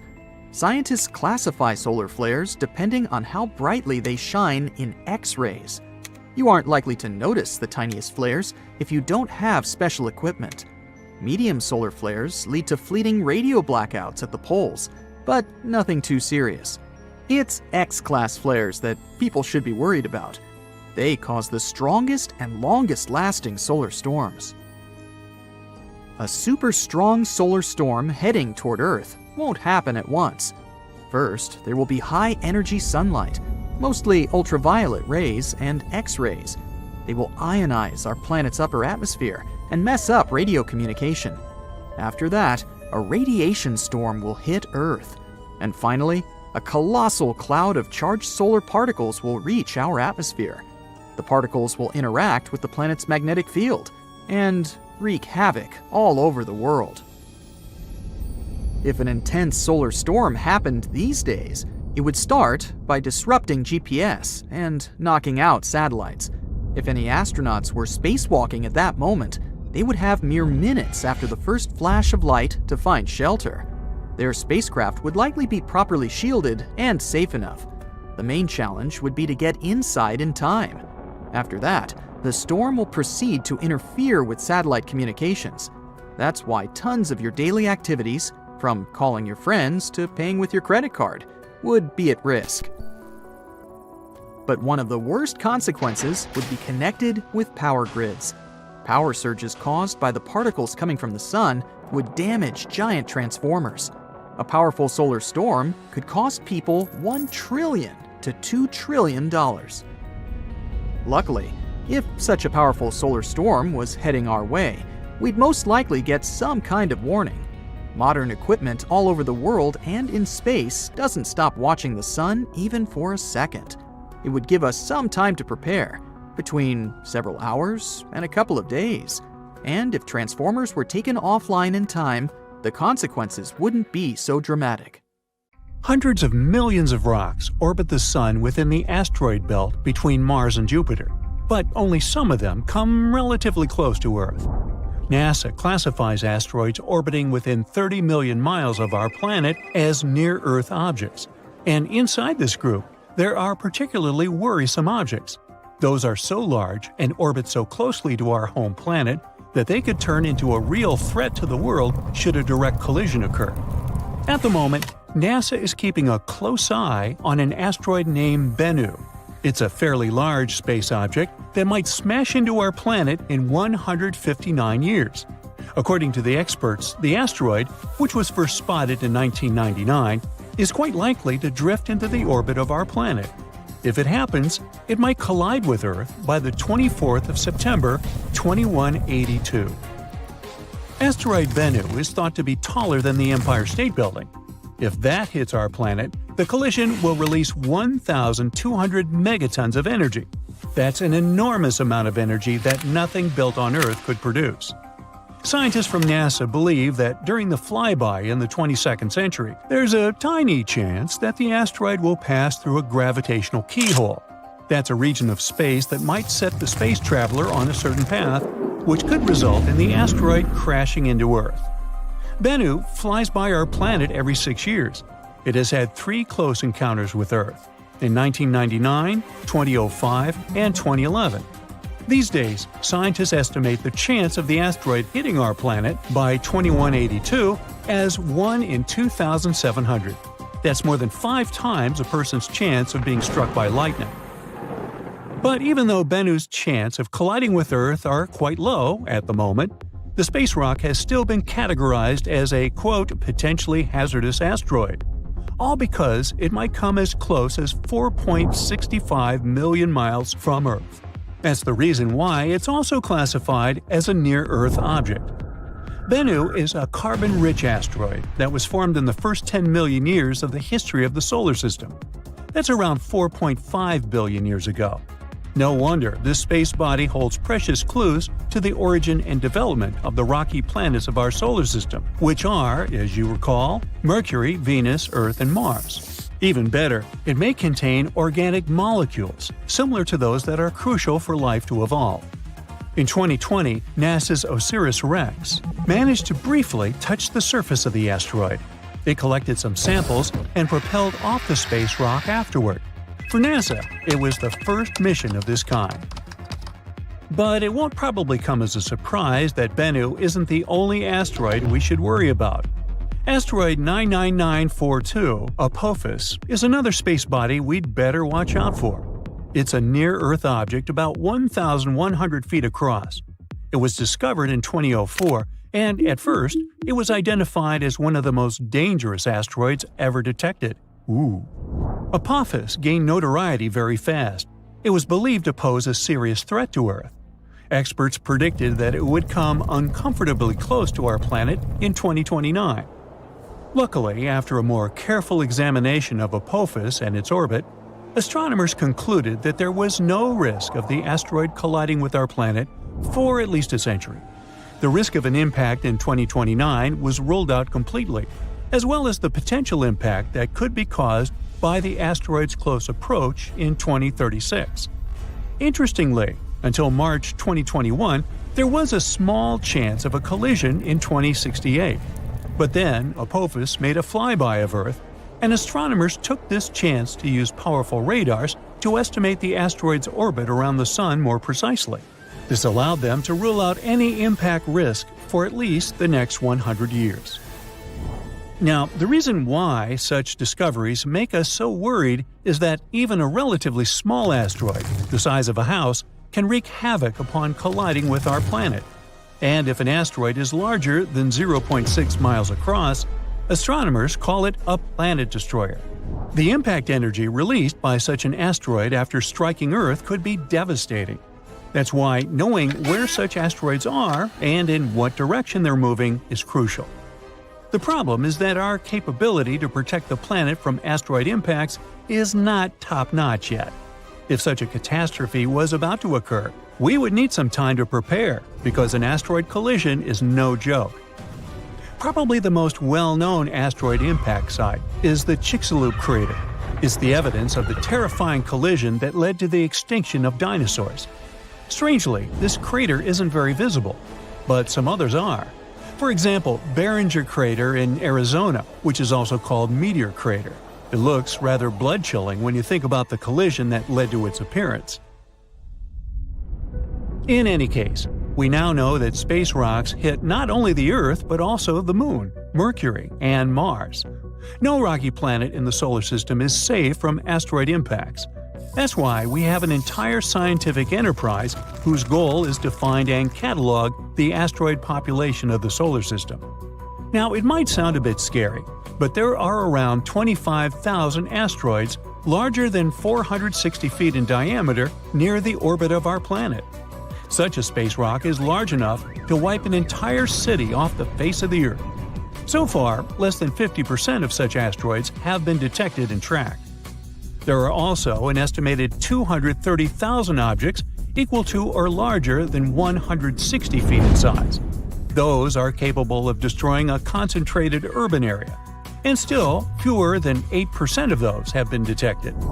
There are also tens of millions of smaller near-Earth objects.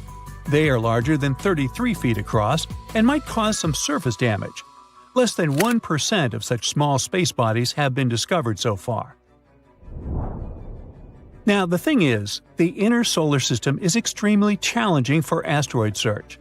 Each night, there are only 2 10-minute windows when astronomers can observe the region, all because the sun's glare creates a very bright background glow. Plus, the atmosphere of our planet also distorts and blurs observations. Spotting asteroids in such conditions is beyond the capabilities of most telescopes.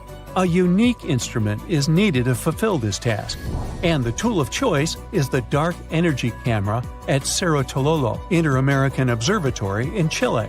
This device wasn't designed to hunt asteroids.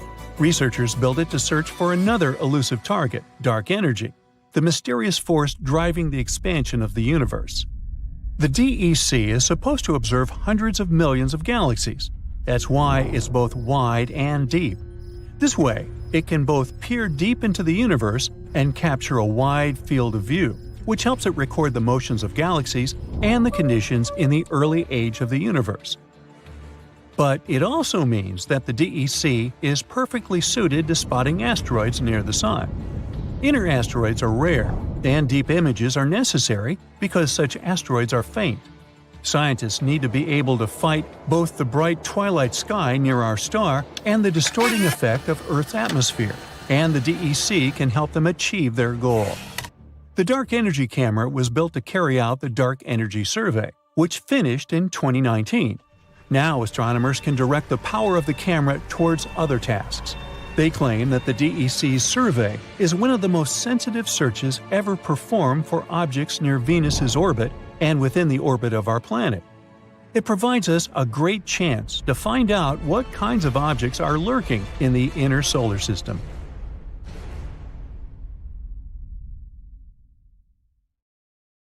You know what? 8 out of 10 people worldwide can't see the Milky Way anymore. And in just 100 years, it might turn into a forgotten tale from the past. It's not that the galaxy is disappearing, but that the cosmos is fading from view. Back in our grandparents' day, they could look up and see this vibrant tapestry of stars. But nowadays, we're lucky if we can even count them on one hand. This has nothing to do with nature. It's all because of the creeping threat of something called light pollution. Next time you walk around a big city after dark, take a moment to notice the large number of street lights, neon billboards, and office buildings shining all night long. Those endless city lights create an artificial brightness that competes with the natural glow of the stars. This is light pollution, and it's getting worse. Every year, Earth gets 10% brighter. That means if someone is born today in an area where you can typically see around 250 stars, when they reach 18, they'll only be able to see about 100 of them. Unfortunately, that's already a problem in big cities, where looking up at the stars is becoming something that you can only do in planetariums. It's gotten to a point where, during an earthquake that knocked out the power in Los Angeles in the 90s, many residents called emergency centers to report a massive silvery cloud in the night sky. But what they were actually seeing, perhaps for the first time, was the Milky Way. When you look at Earth from space, you can see vast areas of North America, Europe, the Middle East, and Asia all lit up. Singapore, Qatar, and Kuwait are some of the most light-polluted countries. On the flip side, remote places like Siberia, the Sahara, and the Amazon rainforest are in total darkness.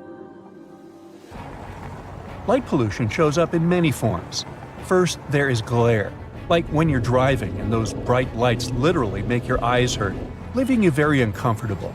Then there is clutter, like Times Square with its crazy mishmash of different bright lights all over the place. Light trespass is when light sneaks into places it shouldn't, like a streetlight shining right into your bedroom. And finally, there is over-illumination, which is just using way too much artificial light for no good reason, like keeping all the office lights on throughout the night when no one is even there. All these forms of light pollution aren't just stealing the beauty of the night sky, they're also interfering with astronomical studies.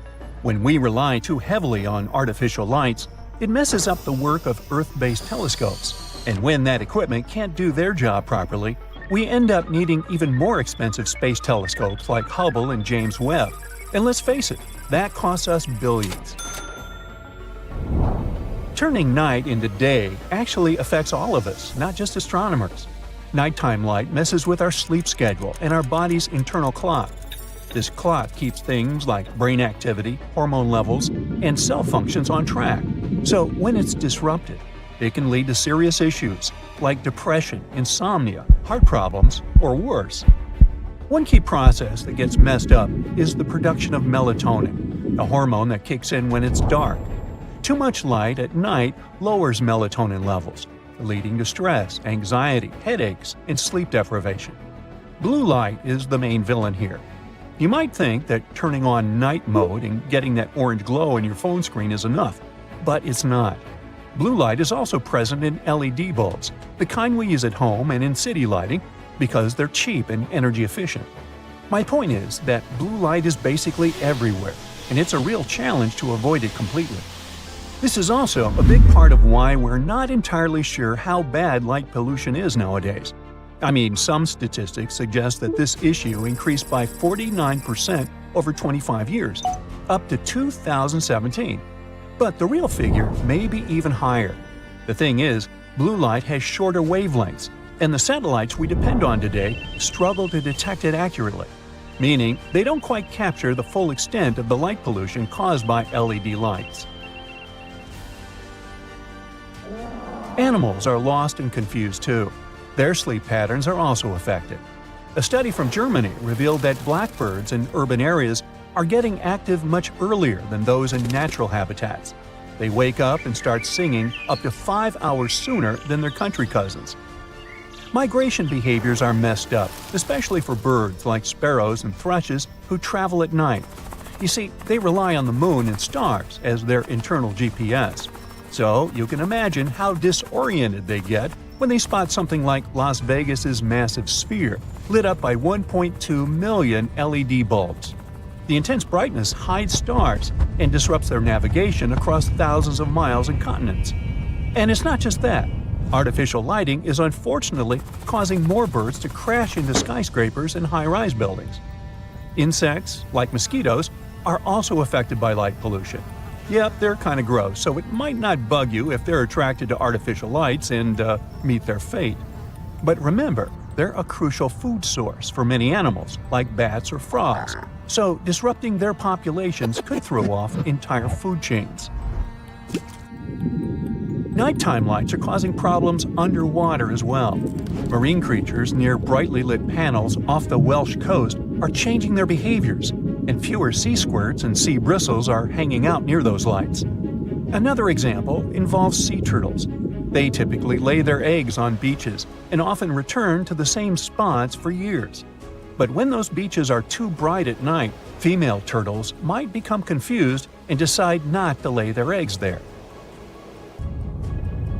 Now, do we really need all this light? It's hard to say. Some people might feel safer at night, while others think the opposite. You see, it's usually the glare that messes up our sight. Here's an example. If there's a super bright lamp blocking our view, say at a gate, we can't see anything but the light. But check this out. If we partially cover the light with our hands, suddenly we can spot an intruder. Wow. What I mean is that more lamps don't always mean more safety. It's all about using them the right way, and doing things like dimming lights can actually enhance security. Plus, it could save you some cash. Speaking of which, light waste has a pretty big impact on the economy. Take a Cobra Head streetlight, for instance. The light projected directly by it is only 30% of the total light it emits. In the US alone, roughly 1/3 of the light at night goes to waste, and that adds up to a staggering annual cost of $2.2 billion. Electric lights aren't all bad, of course. They have done some good stuff for us, like making our days longer so we can get more done and have some fun after work. But we can totally minimize this issue. Turning off all the lights would be awesome, but let's be real, that is very difficult, if not impossible these days. So, what can we do? Get those fancy controls like dimmers, timers, and motion sensors to make sure our lights are super efficient. Go for warmer colored lamps instead of those harsh blue ones. Oh, and consider using fully shielded light fixtures, like those cool vintage table lamps. They direct the light down where you need it, so you don't get that annoying glare or light scattering everywhere. Plus, when you cut down on wasted light, you're not just helping out the planet, you're also saving some cash on your electric bill. Talk about a win-win. Okay, Houston, we've had a problem here. Houston, we have a problem. This phrase, although a bit altered, has become one of the most famous in space history. Originally, it was, "Okay, Houston, we've had a problem here." And it was sent from a spacecraft during the Apollo 13 mission, after the astronauts had heard a sudden bang. It left them stranded in open space with only minutes of power and oxygen left to survive on. Apollo 13 was supposed to become NASA's third moon landing. Nothing extraordinary, so people down on Earth seemed to be more focused on the breakup of the Beatles than yet another spaceflight. It took off on April 11, 1970.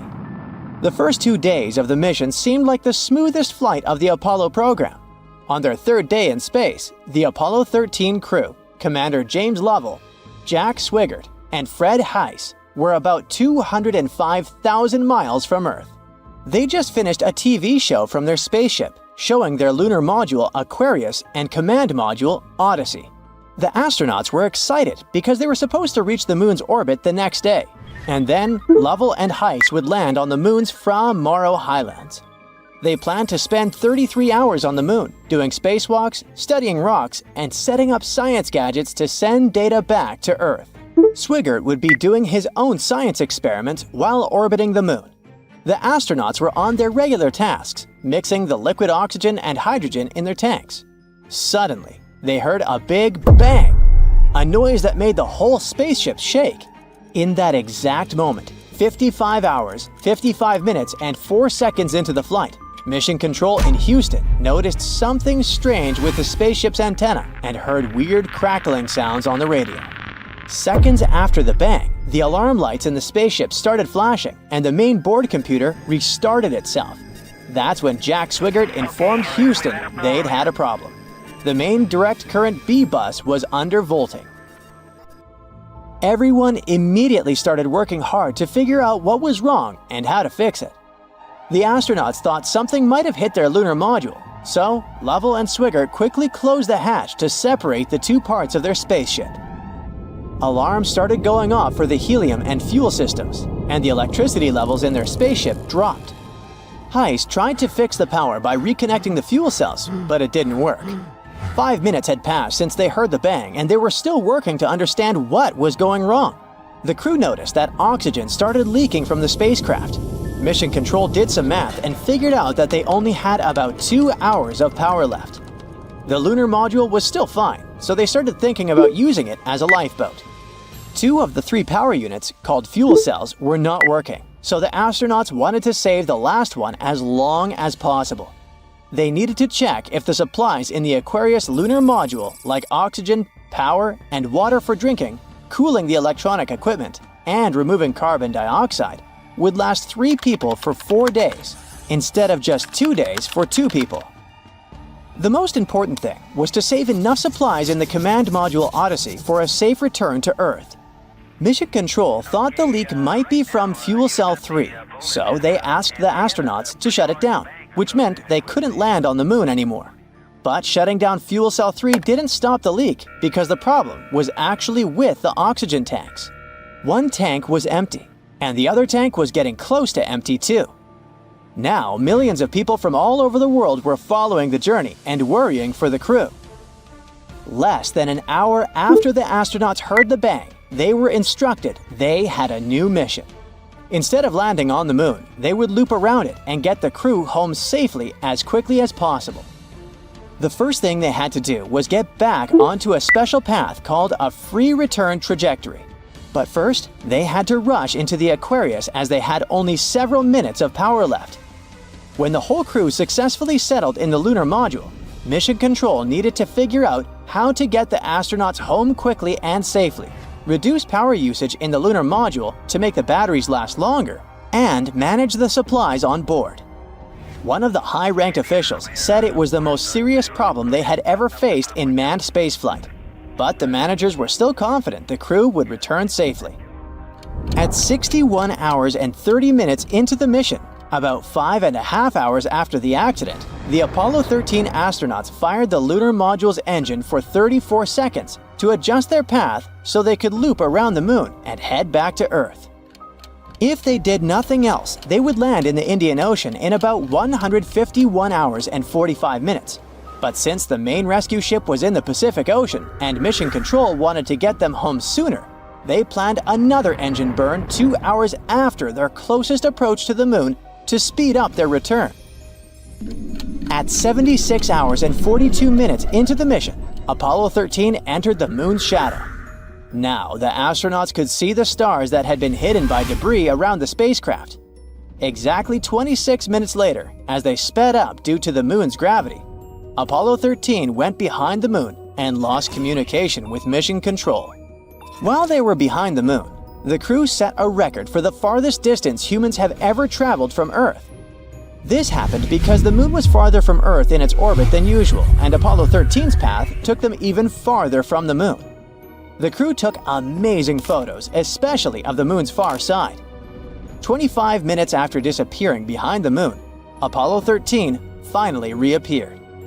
As they moved away from the moon, the astronauts took more photos, including one of the Apollo 11 landing site, the Sea of Tranquility. 2 hours later and 6,200 miles from the moon, the astronauts fired the lunar module's engine for over 4 minutes to speed up their return to Earth by 10 hours.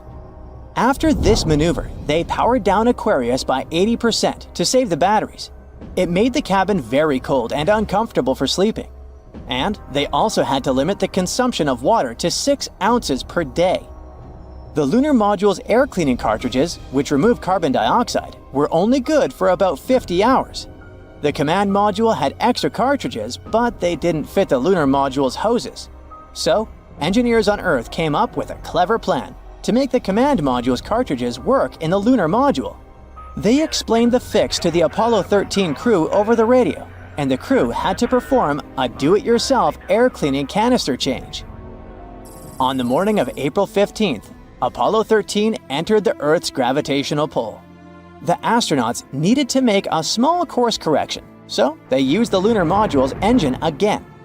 The adjustment worked, but the lunar module was very cold, about 38 degrees Fahrenheit, and there was condensation on the walls. The astronauts, tired and cold, tried to sleep while getting ready for the next steps, separating the spacecraft parts and re-entering Earth's atmosphere. First, they got rid of the service module and left just the command and lunar modules attached. Then, they moved back into the command module, Odyssey, and powered it up. They separated the lunar module, and the command module continued alone, entered Earth's atmosphere, and safely splashed down in the afternoon of April 17th, after a total of 142 hours, 54 minutes, and 41 seconds in space. The astronauts were fine after their dangerous adventure. After the Apollo 13 accident, NASA quickly formed a special board that spent about 2 months investigating what happened. They found out that the accident was caused by an electrical fire in one of the oxygen tanks in the service module. It was a mix of mistakes and a tricky design.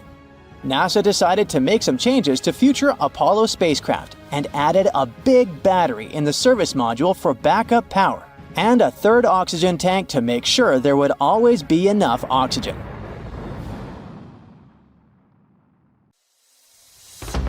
NASA has recently revealed some eerie cosmic sounds that go against the popular misconception about the muteness of space.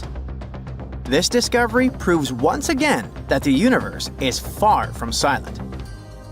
The revelation came from the Perseus galaxy cluster, located 250 million light-years away from Earth. There, NASA uncovered an unworldly howling coming from the supermassive black hole at its center. This discovery isn't super fresh. It was made in 2003. It marked the first time scientists detected an acoustic phenomenon from such a distant source.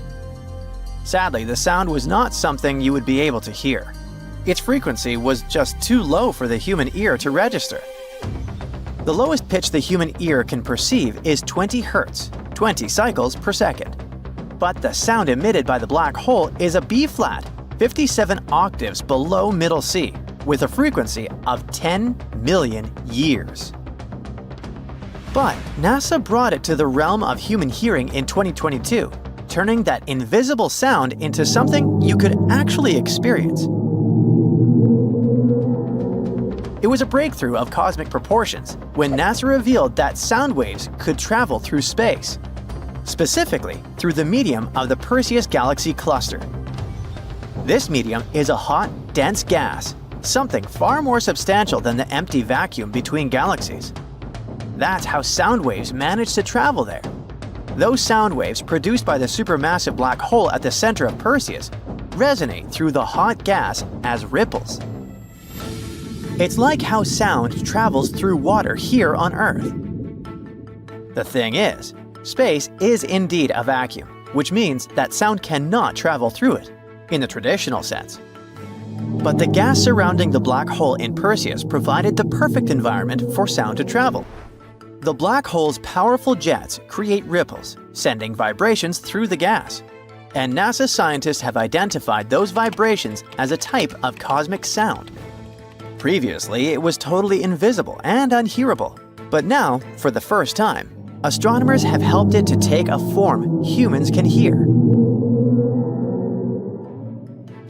To give us a sense of how deep this sound is, NASA raised its pitch by 57 octaves so that it could finally be audible to the human ear. The result is a haunting, bass-heavy hum. It feels as though it is resonating from the very core of space itself. What NASA did is called sonification. This process involves mapping the characteristics of the data to audible sound. As a result, we can experience something that is otherwise beyond our perception. See those brighter areas of the cluster? They produce louder and higher-pitched tones. The sonification of the Perseus black hole isn't just a scientific discovery. It has allowed us to see, or should I say, hear, the universe in a completely different way. NASA has used this technique on several different space objects, including stars, nebulae, and galaxies, giving us a glimpse into the various ways space can sound. One of the coolest NASA's sonifications is Cassiopeia A. It's the remains of a star spotted as a supernova more than 300 years ago. Located around 10,000 light-years away from Earth, this shattered remnant of a once massive star has a neutron star at its core. And it's the youngest neutron star in our galaxy that we know about.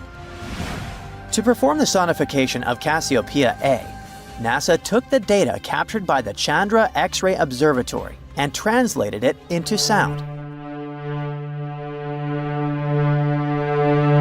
Starting at the center, a triangle-shaped tone marks the location of the neutron star. Then, the sound spreads outward, which represents the expanding debris field. That's when the pitch rises and the tones become brighter. The sound grows louder and seems to mirror the outbursts of the supernova and the formation of new elements. The Tarantula Nebula, located in the Large Magellanic Cloud, is a hotbed of star formation and one of the most active regions in the universe. Astronomers have been studying this nebula for a long time to learn more about how stars are born and evolve. So, no wonder that NASA scientists have been doing their best to translate the data from the nebula into sound. They've been mapping brightness and pitch to various features in the nebula. So, airy, synthesizer-like tones represent the chaotic and hot gases surrounding the most massive stars. And the cooler gases that are forming new stars have soft, low notes. Piano-like tones correspond to the brightest stars. And the central cluster of stars sounds like a rain stick. Interestingly, NASA's investigation into the sounds of space doesn't just involve cosmic phenomena. It's also based on the experiences of astronauts, and some of them are truly eerie. After all, space exploration is always filled with unexpected surprises, and sometimes those surprises come in the form of strange noises aboard spacecraft.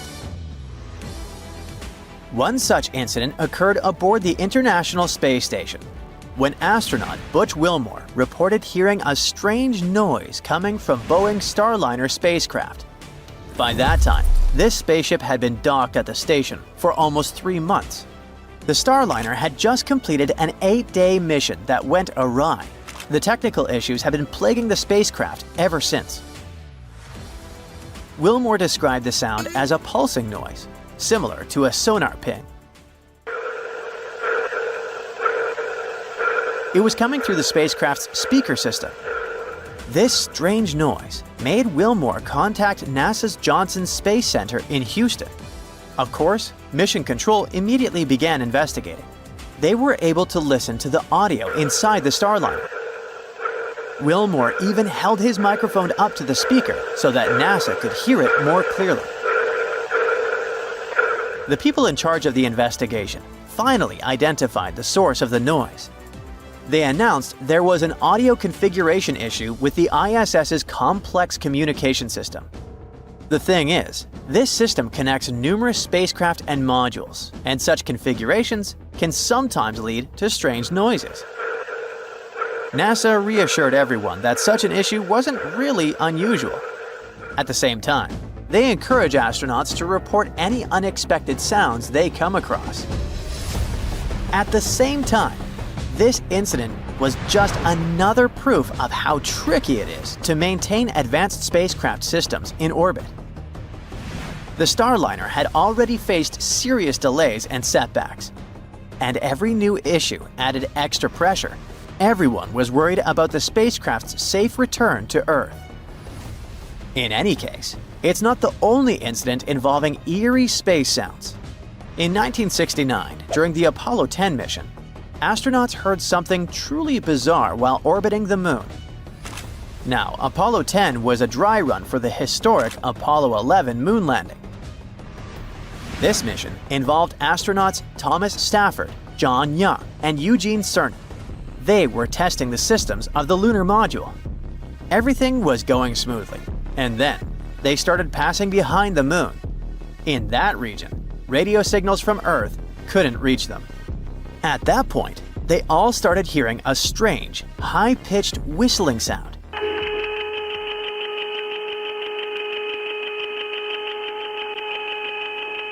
It was coming through their headsets. The origin of this noise baffled the astronauts since it wasn't supposed to exist in the near vacuum of space. At first, they simply joked that it sounded like outer space music. But in reality, the situation was quite unnerving. The astronauts were on the dark side of the Moon, far away from Earth and any help. And now there was also that eerie, mysterious sound they couldn't explain. At the same time, NASA was super worried about astronauts' health and mental condition. So the crew didn't immediately report the noise to Mission Control. But after they returned to Earth, NASA engineers thoroughly investigated the phenomenon. They came to the conclusion that the sound had most likely come from the spacecraft's communications system. The reason could be the unusual circumstances of the mission. After all, the spacecraft was kinda cut off Earth. The Moon was between it and our planet. Still, even after this extensive analysis, the origin and nature of the whistle is still a great mystery for many people. Anyway, all these new discoveries and old cosmic puzzles prove that the universe is far from silent. It hums, roars, whispers, and reveals the mysteries of the cosmos one note at a time. In the future, as our technological abilities continue to evolve, NASA's work with sonification and its study of strange astronaut experiences will likely lead to even more awesome discoveries. And if we listen more closely, we may find that the universe is much more talkative than we think.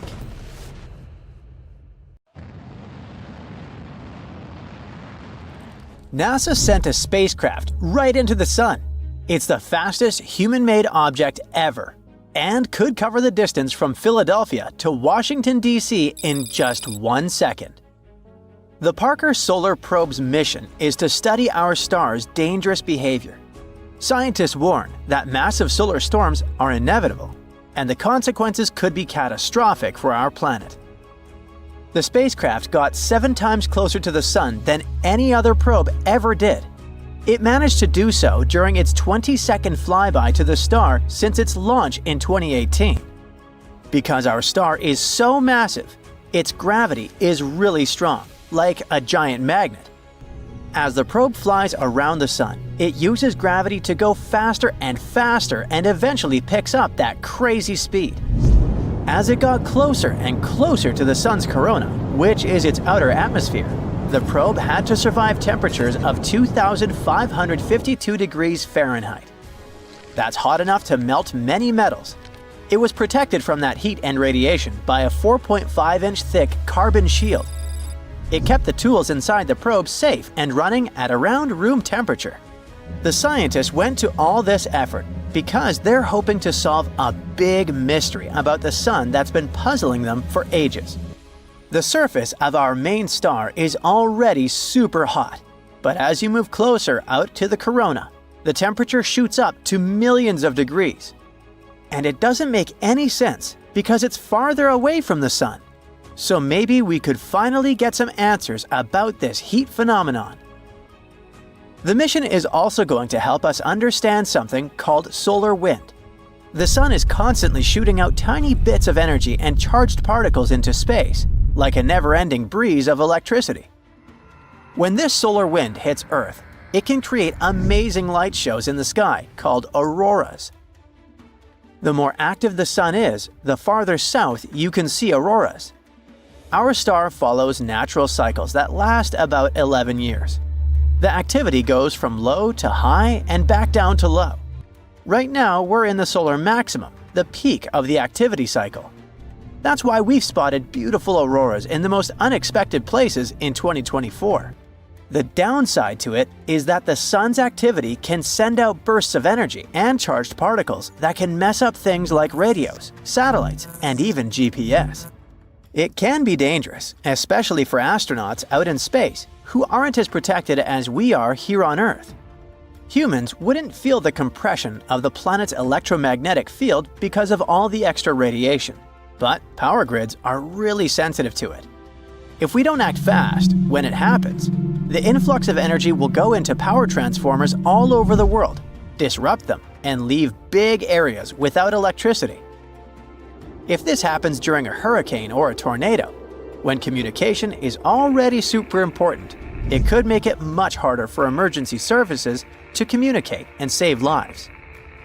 That's why it's so important to learn to predict this space weather. It's tricky because, unlike most disasters, like earthquakes, floods, and volcanoes, it doesn't leave behind any kind of physical evidence. The only big solar storms we really know about happened in 1859 and 1921. The first one, called the Carrington event, was so wild that it made sparks fly from telegraph wires. The auroras were seen all the way near the equator. Scientists back then were using a special kind of paper that reacted to light to record solar activity. During the Carrington event, the reading from the sun went off the page, literally. Whatever was happening, it was so extreme that we still don't fully understand it. Then, there was the New York Railroad Storm of 1921. It was powerful enough to knock out telegraph systems across the US, Europe, and the Southern Hemisphere. The storm boosted radio transmissions for a bit, making them travel farther than usual. But back then, there weren't nearly as many radios, so it wasn't super helpful. The bigger problem was the electrical grid in the US, which was heavily damaged. Back in 1859 and 1921, people weren't as dependent on tech as we are now. If a storm like that hits today, the consequences could be way more catastrophic. Scientists from New Zealand who study space weather are working on simulations trying to prevent disasters from happening. They say one of the possible options to do it is to study other suns like ours elsewhere in space. If we get data from thousands of stars, not just one, the picture for analysis would be more complete. So far, scientists have launched or plan to launch several other missions in addition to the Parker Solar Probe. Meanwhile, NASA is working on another mission, launching Endurance, robotic moon machinery on steroids. Its main mission will be to collect samples from key lunar locations that will later be retrieved by astronauts from the Artemis program. These samples are spread across the largest impact basin on the moon, separated by hundreds of miles. To do it, Endurance will have to be way more advanced than Perseverance, NASA's current most cutting-edge rover. Endurance will drive roughly 100 times further, drive 10 times faster, and collect roughly 200 times more sample mass. Endurance would also be the first planetary rover to drive at night. And because it will be on the far side of the moon with limited communication to Earth and surface data, it will have to drive autonomously between sample locks and make its own decisions in tough conditions. When it reaches its destination, it's going to switch to a more classic way of doing things. Scientists back on Earth will get involved directly, guiding the rover to explore the sites and collect samples. The teams on Earth will also keep an eye on how the rover is doing by monitoring its telemetry, which is the data it sends back, like its health stats. If they spot any signs that a part is wearing out or something isn't working quite right, they'll tweak the plan to keep things running smoothly. All this will cost huge amounts of money, probably way more than the Viper moon mission that was cancelled after NASA had spent around $450 million on it. While Endurance is in the planning stage, the Blue Ghost lunar lander is already on its way to the moon. Its main mission is research. It will spend 25 days in Earth's orbit, taking measurements and waiting for the right time to fling itself to the moon. After 4 days in transit, Blue Ghost will hang out in lunar orbit for another 16 days to collect more data. Then it will descend to one of the largest basins on the moon and spend 1 lunar day there. It will measure subsurface thermal data, radiation levels, and other important data. At the end of its mission, Blue Ghost will take some final pictures of the lunar sunset. It isn't designed to return back to our planet, so when the night falls, it will do some final work and go offline for good. NASA chose the team of University of Florida aerospace engineers to work on another innovative space project. It will cost $12 million, and its goal will be to improve the way we track changes in tectonic plates and oceans on Earth from space. It will use state-of-the-art sensors that will measure even the tiniest gravitational changes. The data it gets will help scientists monitor droughts, assess groundwater reserves, and better understand changes in sea levels. They expect to launch it around 2027 aboard a SpaceX Falcon 9 rocket.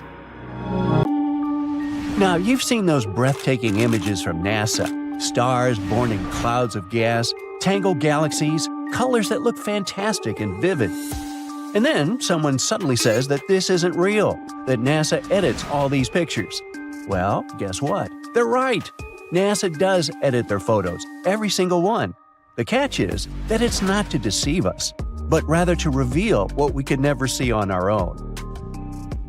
You see, color is a weird thing. It's just waves of light and energy flying through space. When these waves hit some object, a banana, a chair, or even a dust particle, the objects absorb some of the waves, eating a part of the spectrum. But some of it bounces back into our eyes. That bounced light is what we perceive as the object's color. There's an entire spectrum of these waves, from short ones to long ones.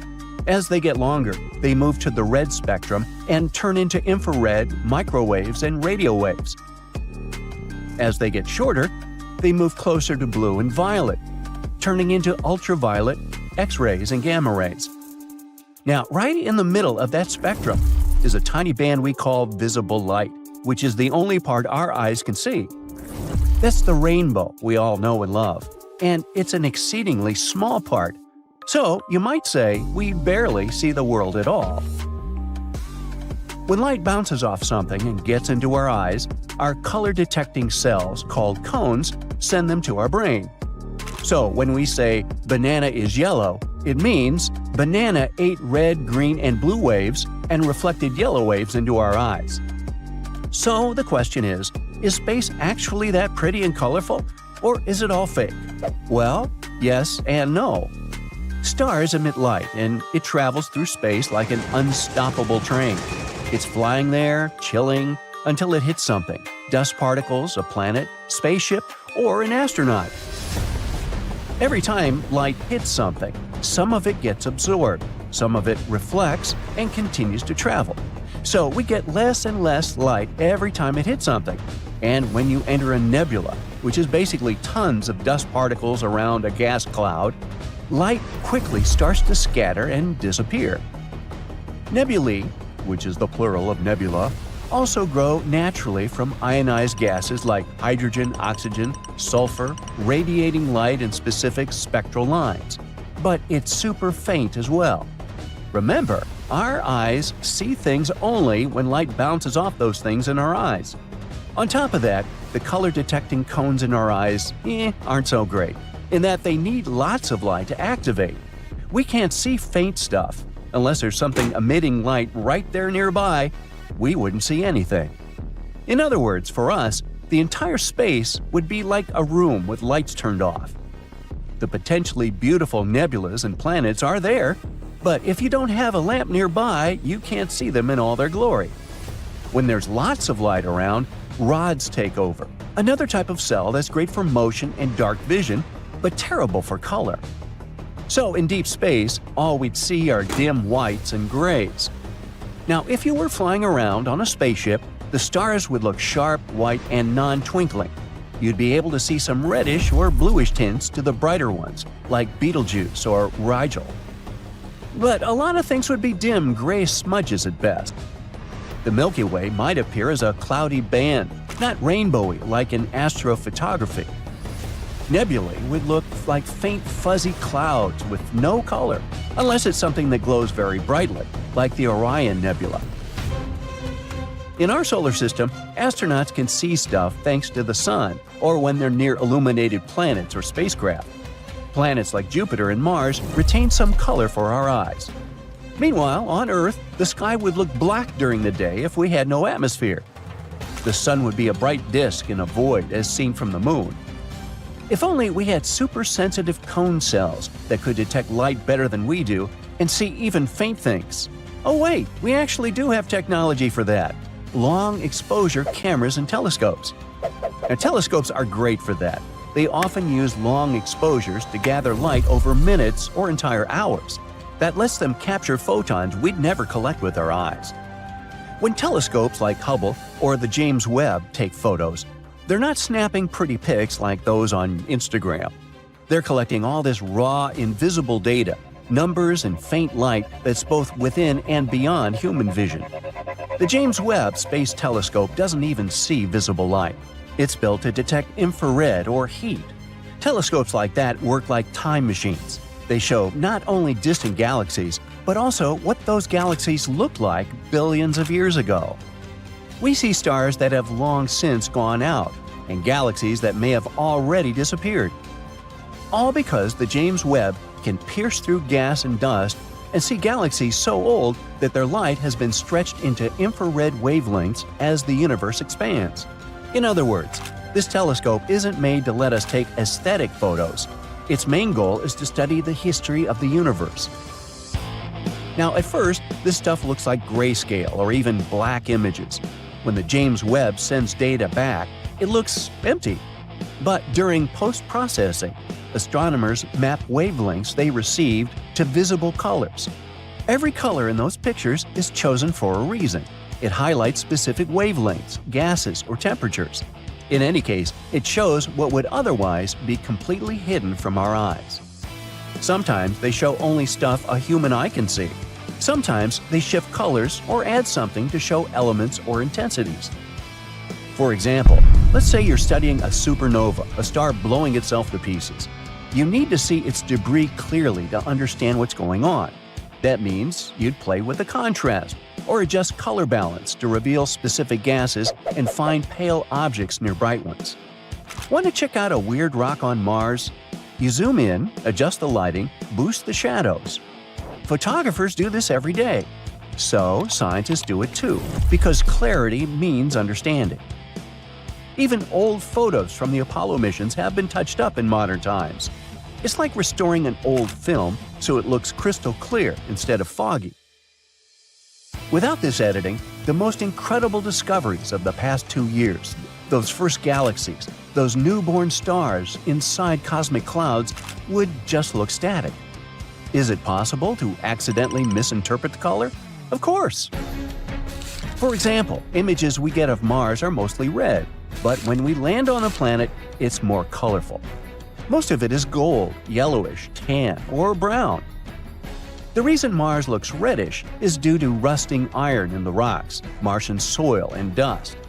It all depends on the lighting, atmospheric dust, and image processing methods. But the fantastic colors themselves are not made up. Galaxies contain billions of stars, gas, and dust, giving off incredibly rich color ranges. NASA's photos are basically translations. Now here's an interesting take. Could we use goggles with night vision or some technology that makes our eyes notice light better, like working with Hubble or the James Webb? Man, the sky would be insane. You'd never be able to sleep again. These magical astronomy glasses should greatly amplify faint light, enhancing and translating colors. Unfortunately, today's night vision tech won't cut it. Night vision goggles work by amplifying visible and near-infrared light, but they display everything in green monochrome, not true color. Meanwhile, infrared goggles detect heat, not color. We need some goggles that raise photon sensitivities by 10,000 or so. If only we were lucky enough, like some animals. For example, snakes can see infrared, bees see ultraviolet light, and birds see more colors than we do. And we can't even imagine how they perceive the world. So yeah, NASA edits their photos, because raw space isn't built for our eyes. It's dark, cold, distant, and silent. But with a little translation, some math, some color grading, some visual storytelling, we can see the invisible. We can study the past and inspire more people to study space in the future. Hey, you know what would be pretty cool? Having a tiny helicopter on Mars that can buzz around and scan the environment from above. Taking pictures and looking for hidden extraterrestrial life on its own. At some point, somebody at NASA said something like this behind closed doors. Then they went and actually did it. Say hello to Ginny, one of the most significant scientific achievements since we first started exploring space. Back in 2020, NASA's Jet Propulsion Laboratory, or JPL, packed a tiny side project onto the Mars mission. It was called Ingenuity, a flying experiment meant to test if powered flight was even possible on another planet. Just proof of concept, a test demo. The real mission was to explore the surface of Mars with the rover called Perseverance. In 2021, this six-wheeled robotic scientist about the size of a small SUV landed on Mars in a place called Jezero Crater. Scientists believe there was once a lake here about 3.5 billion years ago. That's important because where there's ancient water, there might have been ancient extraterrestrial life. Perseverance is basically a science lab on wheels. It can study rocks, drill into the surface, and stash samples in little sealed tubes for later. These samples are part of a long-term plan. NASA and ESA plan to bring them back to Earth in 2033 for more study. This could finally answer, has life ever existed outside Earth? Maybe samples won't give the definitive answer, but it's our best shot. Suddenly 2033 seems very far away. The rover has other instruments and testing tools that could greatly benefit future exploration of Mars. But the hero of this story is Ginny. They got the idea for this little chopper from drones here on Earth and thought it could fly around and scout for Perseverance. However, actually making it work on Mars sounds almost impossible. The first problem was the atmosphere. Mars has approximately only 1% of Earth's air pressure, which means there's barely anything to push against. On Earth, chopper blades bite into thick air to generate lift. Since there's basically no air on Mars, it's sort of like trying to swim in fog instead of water. Then there's gravity. Sure, it's only about 38% of Earth's, which helps a bit, but not nearly enough to offset the lack of air. To fly at all, the device would have to be feather light, with huge blades spinning like crazy, just to grab onto the thin air. Oh, and there's also the cold. At night, temperatures plunge to negative 130 degrees Fahrenheit, which is approximately the same as the coldest night ever recorded in Antarctica. That's enough to damage most electronics, and batteries hate the cold. So Ginny charged up during the day with a tiny solar panel, then used that power to keep warm through the freezing Martian night. Every day, scientists had to hope that their drone worth $80 million wouldn't land under a hill in a shadow, especially since it couldn't be controlled manually. Mars is so far away that signals can take up to 20 minutes to get there. Imagine playing a video game where your character has that kind of delay after you press a button. Ginny had to be fully autonomous. All these technological technicalities, and yet Ginny did not simply fly. What was first planned as a 30-day test trial with 5 flights ended up being a full-fledged support mission that lasted 3 years. So, how did engineers pull it off? First, they had to make Ginny as light as physically possible, only 4 pounds. That's lighter than my house cat, but somehow it still carried 2 cameras, a battery, a flight computer, a radio antenna, and even a heater. Everything had to be trimmed down or miniaturized. Then came the blades, Ginny's most important feature. On Earth, a small helicopter spins its blades between 400 and 500 RPM. But we explained why that wouldn't work on Mars. So, Ginny's 2 rotor blades had to spin 5 times faster, about 2,500 revolutions per minute. Each blade was about 2 feet long, made from carbon fiber. Light as a feather, but tough as nails. And instead of sitting side by side like on a drone, those blades were stacked on top of each other, spinning in opposite directions. That cancels out the twisting force you'd normally get from a single spinning blade. You know how helicopters have that tiny tail rotor in the back? They need that because when their main rotor on top spins to lift the chopper up, it also creates a twisting force called torque. That makes the entire vehicle want to spin in the opposite direction. Without some way to fight that, you'd end up doing donuts in the sky. However, Ginny couldn't have a tail rotor because it would add too much weight, take more power, and make things even more complicated. So, engineers created a workaround with 2 large blades stacked on top of each other, spinning in opposite directions, which prevented the drone from spinning out of control. As for controlling it, Ginny didn't have a full-blown AI, but it wasn't remote-controlled either. NASA uploaded flight plans from Earth, but once the drone took off, it flew itself using onboard sensors and code. Basically, like a really smart autopilot. To stay on course, it watched the ground with a downward-facing camera, kind of like tracking its own shadow as a guide. And finally, the result was seen in April 2021, when Ginny lifted off the Martian ground and hovered in place for just 39 seconds. It rose about 10 feet into the air, hovered a bit, spun around a little, and landed safely back on the red dirt. It was short and simple. One small step for a drone, but a huge one for humanity. For the next 3 years, the team responsible was testing the limits, flying Ginny further and further. From above, Ginny saw more than the rover could.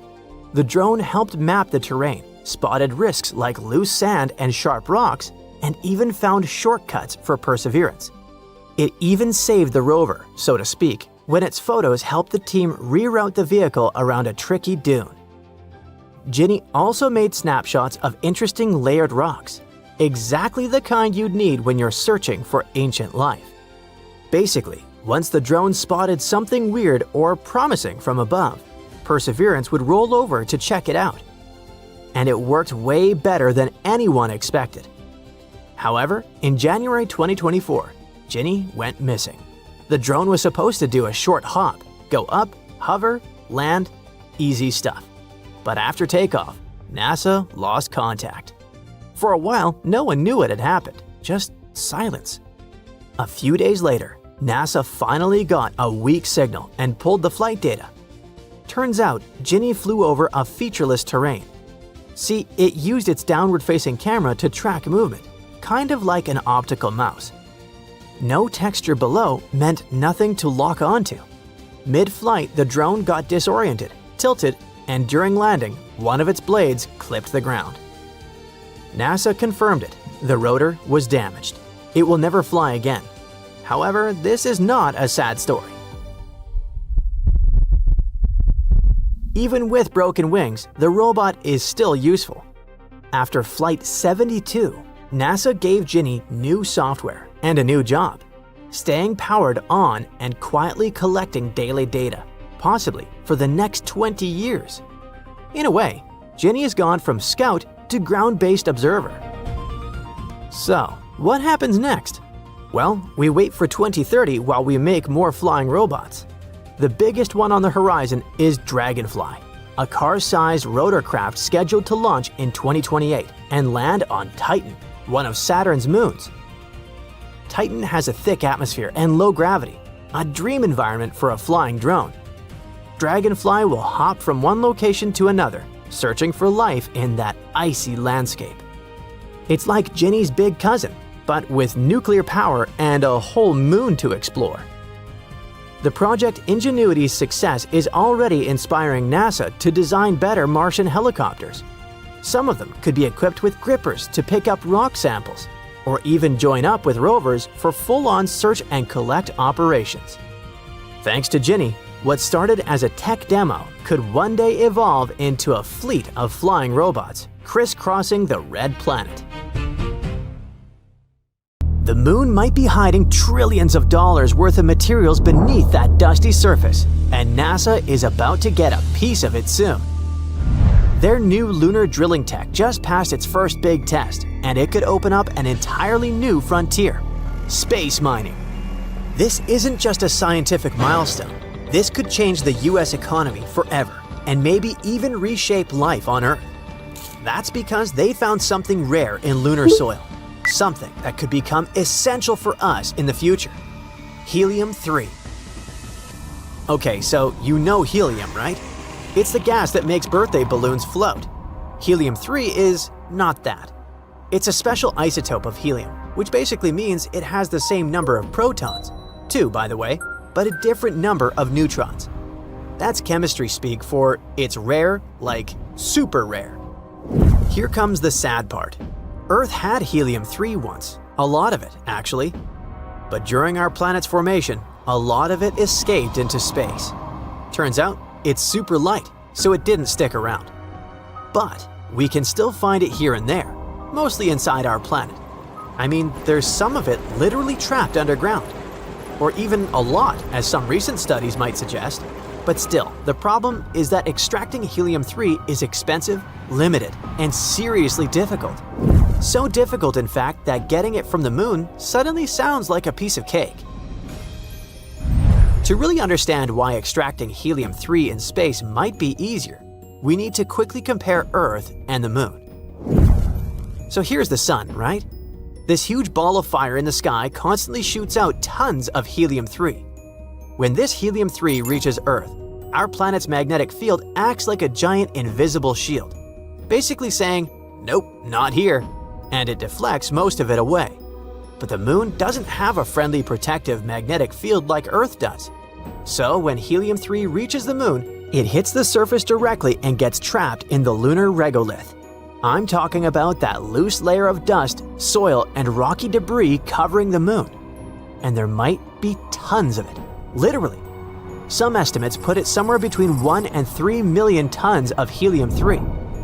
The best part is that almost all of it is probably sitting right in the top layer of lunar soil. So instead of heavy-duty drilling, it could be as easy as just scooping up some moon dust. That's why a lot of people think getting helium-3 from our natural satellite could actually be way easier, or maybe even cheaper, than digging deep underground here on Earth. Now, you're probably thinking, why go through all that trouble? I mean, if it doesn't work for birthday balloons, what's the big deal with helium-3? Well, for starters, it's already being used in advanced medical tech, like magnetic resonance imaging and X-ray. But here's the real game changer. Helium-3 could actually end our dependence on fossil fuels for good. This rare isotope could be used for advanced nuclear fusion reactors here on Earth. In other words, it could give us nuclear energy that's not just super efficient, but a whole lot safer too. See, most nuclear power plants today run on a process called fission. They use uranium-235, and when those atoms split, you get a ton of energy. But you also get something else: radioactive waste. And yeah, it's just as dangerous as it sounds. But helium-3 is different. It could power future reactors with a process called fusion. If you mix helium-3 with a type of hydrogen called deuterium, you get a lot of energy, but without the dangerous waste. It could be cost-efficient too. Let's say a single space shuttle cargo bay could carry about 25 tons of helium-3. That would be enough to power the entire United States for a year. And scientists believe there's enough helium-3 on the moon to power the whole world for 10,000 years. These are only estimates for now, but the future potential is so exciting that the demand for helium-3 is already skyrocketing, and so is its value. In 2024, some experts say that the helium-3 market was worth about $670 million. This year, it's expected to hit around $730 million. And 10 years from now, experts believe it could reach nearly $1.6 billion. Sorry for all the numbers, I just wanted to show you why mining the moon matters. It might actually save us from a future energy crisis by giving us almost endless, clean nuclear power. Everything sounds great so far, but there's one big challenge. Mining helium-3 on the moon is one thing. Bringing it back to Earth is a whole different story. So let's look at one possible solution. First, robots or specialized machines would drill into the lunar soil or simply scoop up moon dust to collect the helium-3. Then it gets packed into containers and launched off the moon, heading for Earth. When the containers get close to Earth, a ship called the Space Rapid Transit will pick them up in orbit. Think of it as a reusable space truck with engines that can even use air for thrust. Finally, the ship would land at an airport here on Earth. From there, the helium-3 would head straight to power plants, giving us clean, safe, and almost unlimited energy. See how challenging it sounds, right? Of course, specialists are still figuring out the best way to transport helium-3. But one thing is certain, we're getting closer and closer to building a full mining base on the moon. NASA recently tested a new drill technology called Trident. And as soon as it touched the lunar surface, it started working right away and performed perfectly. For now, its main purpose is to bring soil to the surface so scientists can study it.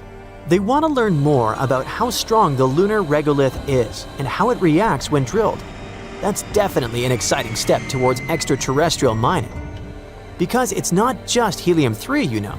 There are a lot of other valuable things that can be taken from the moon. For example, there's water ice on the moon, and from that, we could extract oxygen and hydrogen. Then there could be rare and expensive metals like platinum, rhodium, and iridium. We could even mine iron, silicon, and aluminum, which would be perfect for building things directly in orbit, like future space stations or other infrastructure. Now that we know how important mining the moon could be, you're probably wondering, is any of this even allowed? I mean, who actually owns the moon? The short answer? Nobody. Even though NASA is up there doing research, that doesn't mean the United States owns the moon. Back in 1967, some nations signed the Outer Space Treaty. It basically says no one can claim ownership over our natural satellite or any other celestial body. Not an asteroid, not a planet, not even a random rock floating out there. So, if a country wants to explore the moon, sure, they can do it, but they can't plant a flag and say, "This is ours now." Here's where it gets messy. Companies. There isn't much of an agreement about what private businesses can and can't do out there. For example, a private company sets up a moon base. They land a successful spacecraft, build a small station, and even start digging. The base itself belongs to them, sure, but the land they're sitting on does not. Everyone is on the same page up to that point. The tricky part is, the treaty doesn't really spell out what happens to the materials they dig up. Nobody is totally sure if those resources would even belong to them. And if the materials are not technically the company's, can they even sell them? It's hard to say. So yeah, sorry. Even if you had the cash to build your own lunar base, you probably can't just scoop up helium-3 and bring it back as a souvenir. I mean, unless you want to risk becoming the first person ever banned from the moon. A mysterious space visitor has recently passed its closest approach to Earth, flying by at a distance of 64 million miles.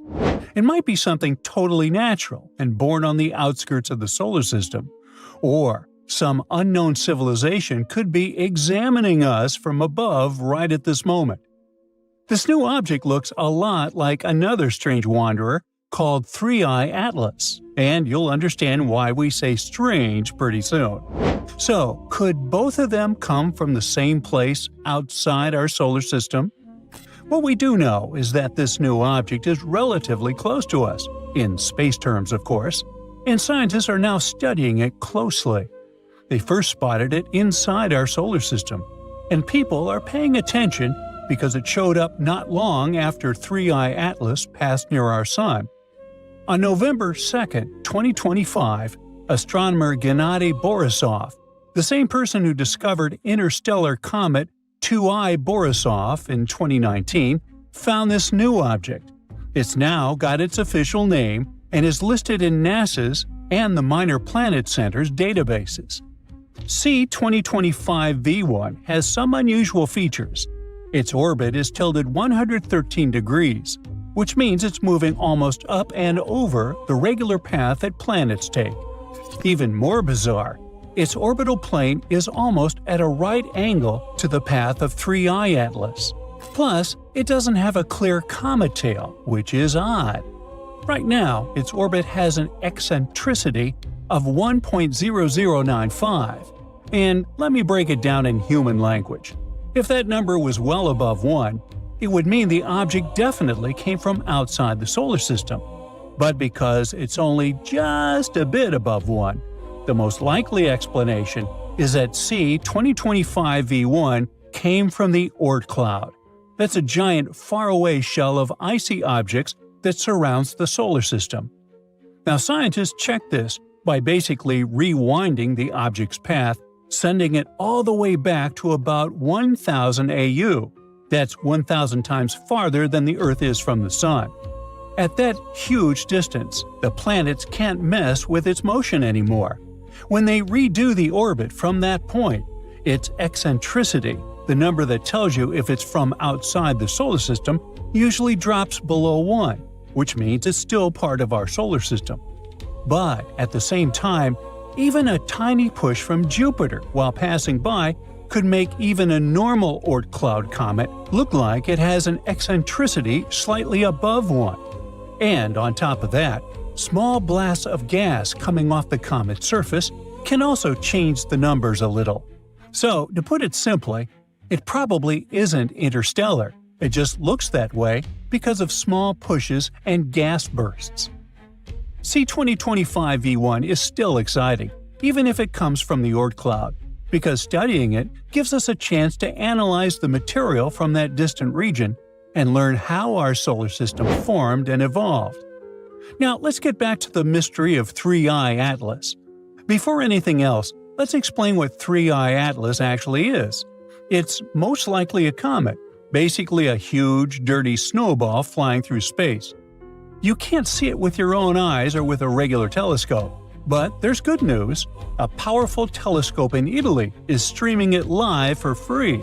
So anyone can actually watch this mysterious object as it passes by. Scientists think this comet weighs about 33 billion tons. That number is hard to imagine, so here are a few comparisons. The Eiffel Tower weighs around 10,000 tons. So 33 billion tons is the same as a whopping 3.3 million Eiffel Towers. And if you decide to compare the space visitor to buildings, 33 billion tons is about the same as the weight of several huge city areas made entirely of steel and concrete.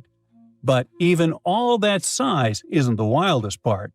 Some experts think this object might be a piece of unknown technology from outside our galaxy. And they're not saying this just for fun. There are real reasons behind the theory. 3I Atlas was first noticed in July by NASA's Asteroid Terrestrial Impact Last Alert System, or ATLAS. Shortly after, NASA confirmed that the object wasn't from our solar system at all. It's an interstellar object, only the third ever discovered. The first one was Oumuamua in 2017, which looked long and flat and didn't behave like a normal rock. The second was Comet BI Borisov in 2019. Now we have 3I Atlas, and it is enormous compared with the other two. Its nucleus is up to 3.5 miles wide, while Oumuamua was only about a quarter mile long, and Borisov was around a half mile across. Besides being huge, 3I Atlas is unusual in several other ways. As it moves through the solar system, it's releasing massive amounts of carbon dioxide and gas. This suggests that 3I Atlas is 3 to 5 orders of magnitude, which means 1,000 to 100,000 times more massive than the other two known interstellar visitors. Such an enormous difference is a real scientific mystery. It's also traveling incredibly fast, about 150,000 miles per hour, which is almost 200 times the speed of sound. And unlike objects in our solar system, which followed curved paths because of gravity, 3i Atlas is moving on a nearly straight line. That alone makes it stand out. These odd behaviors have led some researchers to consider a pretty unexpected idea. 3i Atlas might be a probe sent by another civilization, possibly to study Earth. According to this theory, the object could be a sign of some kind of intelligence from beyond our solar system. Why do they think this? Well, because the object's movement doesn't match what you'd expect from something controlled only by gravity. It also passes close to Venus, Mars, and Jupiter, and these are the planets that might be especially interesting for an outside civilization to observe. Another very unusual feature of 3i Atlas's path is that its orbit is tilted only a little compared to the plane of the solar system, about 5 degrees, and it moves in the opposite direction to most planets. This feature might allow the object, or its creators, to take extremely precise measurements of planets, things like their orbits and sizes, to plan a perfect flight route through the solar system. And if 3i Atlas suddenly changes direction at some point, that could mean it's using a built-in engine instead of simply drifting through space. Now, new photos have also shown that 3i Atlas has at least 7 jets blasting material into space, some shooting in totally opposite directions. Now, if this thing is just a normal comet, it would have had to lose a huge amount of its original mass when it passed near the Sun, way more than just 10 to 20%. Only some of that material would actually push the object in one direction, so the total amount blown off would need to be massive. If that's what happened, then there should be now a giant cloud of gas and dust around 3i Atlas. And if that cloud exists, it'll be pretty easy to figure out what the comet is made of. The James Webb Space Telescope will check this when 3i Atlas gets closest to Earth on December 19, 2025. But if 3i Atlas is not a normal comet and is actually some kind of technology, it wouldn't need to lose that much material. Engines built by an advanced civilization could give it a boost while using way less gas because they shoot it out way faster. Faster exhaust gives more push with less fuel, so a technological object wouldn't need to blast away big chunks of itself the way a natural comet would. So, to sum it up, there's still a big mystery around 3i Atlas. Could it really be a technological mothership that released small probes into the inner solar system? But C2025 V1 doesn't fit that idea, unless one of the objects used some kind of engine. The closest their orbits ever come is about 46 million miles, and the two objects themselves were never closer to each other than about 140 million miles. The tiny non-gravitational push detected in 3i Atlas is nowhere near strong enough to close this gap. So, C2025 V1 is almost certainly not one of the mini probes people imagine 3i Atlas might have released. This is a typical crater on the Moon. It's here because, once upon a time, an asteroid crashed right into it. Yep, a lunar crater forms when an asteroid, meteoroid, or a comet slams into the Moon's surface. And as you can see, it's happened a lot. But one crater formed in a very different way. But then, how did it form? Well, let's rewind a bit. There's a widely accepted hypothesis that the Moon itself is a product of collision, just like all these craters. But that collision was way tougher. It happened over 4.5 billion years ago when a huge Mars-sized planet called Theia crashed into Earth. That event threw a bunch of debris into orbit. Eventually, it came together to form the Moon. Now, for a while after that, the Moon was basically a giant ball of lava. But because the early Moon was very close to Earth, our planet's gravity kept squeezing it, making it even hotter. In the end, though, the Moon drifted farther away, cooled down, and formed a rocky crust. Now, moving on, about 4.3 billion years ago, an asteroid the size of a small country, like Nepal, way bigger than the one that wiped out the dinosaurs, slammed into the Moon's far side. It left an enormous crater called the South Pole Aitken Basin. It's up to 5 miles deep and about 1,500 miles wide. For comparison, that's roughly the distance from New York to Dallas and deep enough to swallow Mount Everest. Now, scientists think that impact may have dug up and scattered some ancient stuff from deep inside the moon, a mixture of materials nicknamed creep, short for potassium, rare earth elements, and phosphorus. It's like a chemical time capsule from when the moon was still a lava ocean. Now, you want to know the reason why this area could be even more scientifically interesting than we realized? You see, until recently, researchers believed the asteroid came from the south, slamming upward and spreading a bunch of radioactive material, that very creep, around the crater's northern rim. But after looking closer, scientists realized the impact actually came from the north, which means all that valuable creep ended up on the southern edge instead. And guess what? NASA's Artemis 3 mission happens to be targeting that exact southern region. Researchers started questioning the old southern impact theory when they compared the moon's crater with others across the solar system, mainly Mars's Hellas Basin and Pluto's Sputnik Basin. Here they are. See? All three have this bizarre teardrop or avocado shape, wide on one side and pointy on the other. And exactly that pointy end usually shows which direction the asteroid came from. In the case of the South Pole Aitken Basin, that means the asteroid hit from the north, not from the south. To confirm it, scientists dug into old data from NASA's Lunar Prospector mission. It orbited the moon in 1998 to 1999.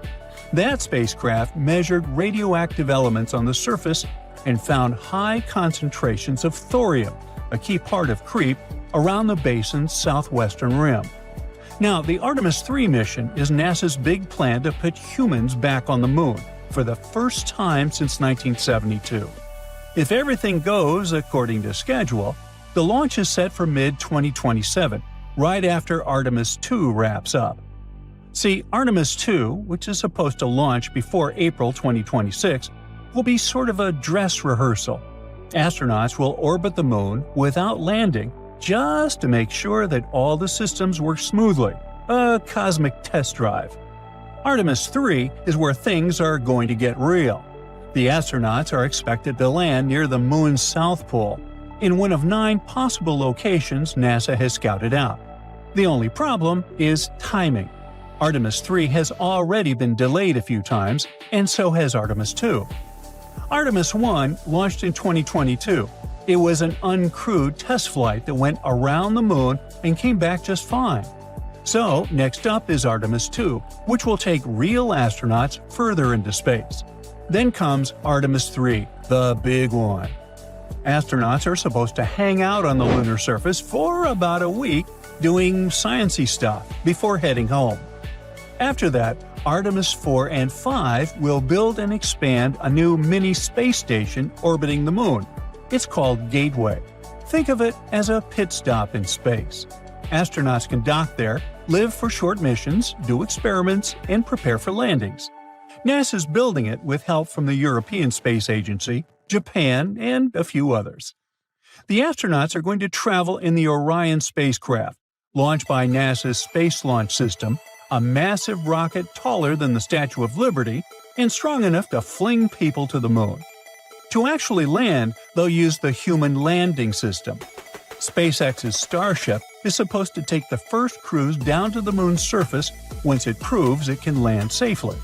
In the long run, NASA's not going to stop at the moon. The big goal is Moon to Mars. Hopefully, we can use everything we learned from Artemis to build a lunar base and eventually send humans all the way to Mars. And who knows? Maybe when people land on the moon, they'll be able to figure out another unsolved mystery: flickers, glows, or beams of light that sometimes illuminate our satellite. Let's dig deeper into this mystery, shall we?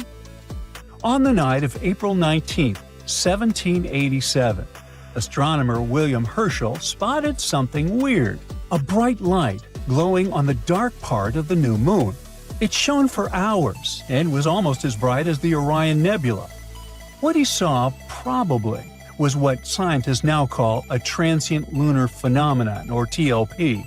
Basically, quick little flashes or color changes on the moon's surface. TLPs can look like glowing patches, reddish or purple spots, or even hazy clouds that suddenly appear and fade away. Over the last 2,000 years, people have recorded around 3,000 of these strange moon flashes, using telescopes, cameras, or sometimes just their own sharp eyes. So, what's really going on up there? Well, there's no single answer. Lots of different things can cause TLPs, from meteor impacts to gas releases or even electrical activity. The length of the flash, which can last anywhere from a split second to several hours, gives scientists clues about what's behind each mysterious lunar light show. The super short flashes lasting less than a minute are most likely caused by tiny space rocks crashing into the moon. Even a meteoroid, the weight of a billiard ball, can hit the lunar surface hard enough to make it glow for a split second. The heat from the impact makes rocks shine and then quickly fade as they cool down. For a long time, scientists suspected these quick flashes were caused by meteor hits, but they couldn't prove it until the 1990s, when high-speed cameras finally became common in lunar research. Even then, it wasn't easy to confirm. Short flashes could have just been camera glitches or electric noise. The only way to be sure was to catch the same flash from two or more places at once. Well, that happened for the first time during the Leonid meteor shower in 1999, when scientists recorded real impact flashes on the moon. Later, we got more proof that the moon was often peppered with space rocks. While the flashes seemed to cluster in certain areas, like Oceanus Procellarum, one of the moon's big dark plains, that's likely just because of where scientists have focused their cameras. A 2024 study showed that meteoroids actually hit the moon evenly everywhere. Now, flashes that last a few minutes are probably caused by something totally different: gas leaks from inside the moon itself. Studies from 2008 and 9 found that when gas like radon builds up under the lunar surface, it can suddenly burst out. Hey, I know how that feels. And when this radioactive gas escapes and decays, it gives off a faint glow we can see from Earth. Interestingly, those glowing spots often line up with areas where scientists have already found higher radon levels. Then, there are the long-haul lights. They stick around for hours, like the bright glow William Herschel saw back in 1787. A 2012 study suggested those could actually be caused by solar wind, a stream of charged particles coming from the sun. When that solar wind hits lunar dust, it can charge up the particles and toss them into the air, well, into space, creating massive dust clouds up to 60 miles high. These floating clouds might bend or reflect light from stars or planets nearby, making it look like the moon itself is glowing. So hopefully, we'll get the answers once the Artemis mission lands and starts its exploration. Hey, I can hardly wait. A recent shocking discovery, shocking I tell you, shows that one galaxy can devour another smaller one, leaving behind just faint remains. Can anything like this happen to our home Milky Way galaxy? And if it does, what will happen to the inhabitants of the planet Earth? You know, us.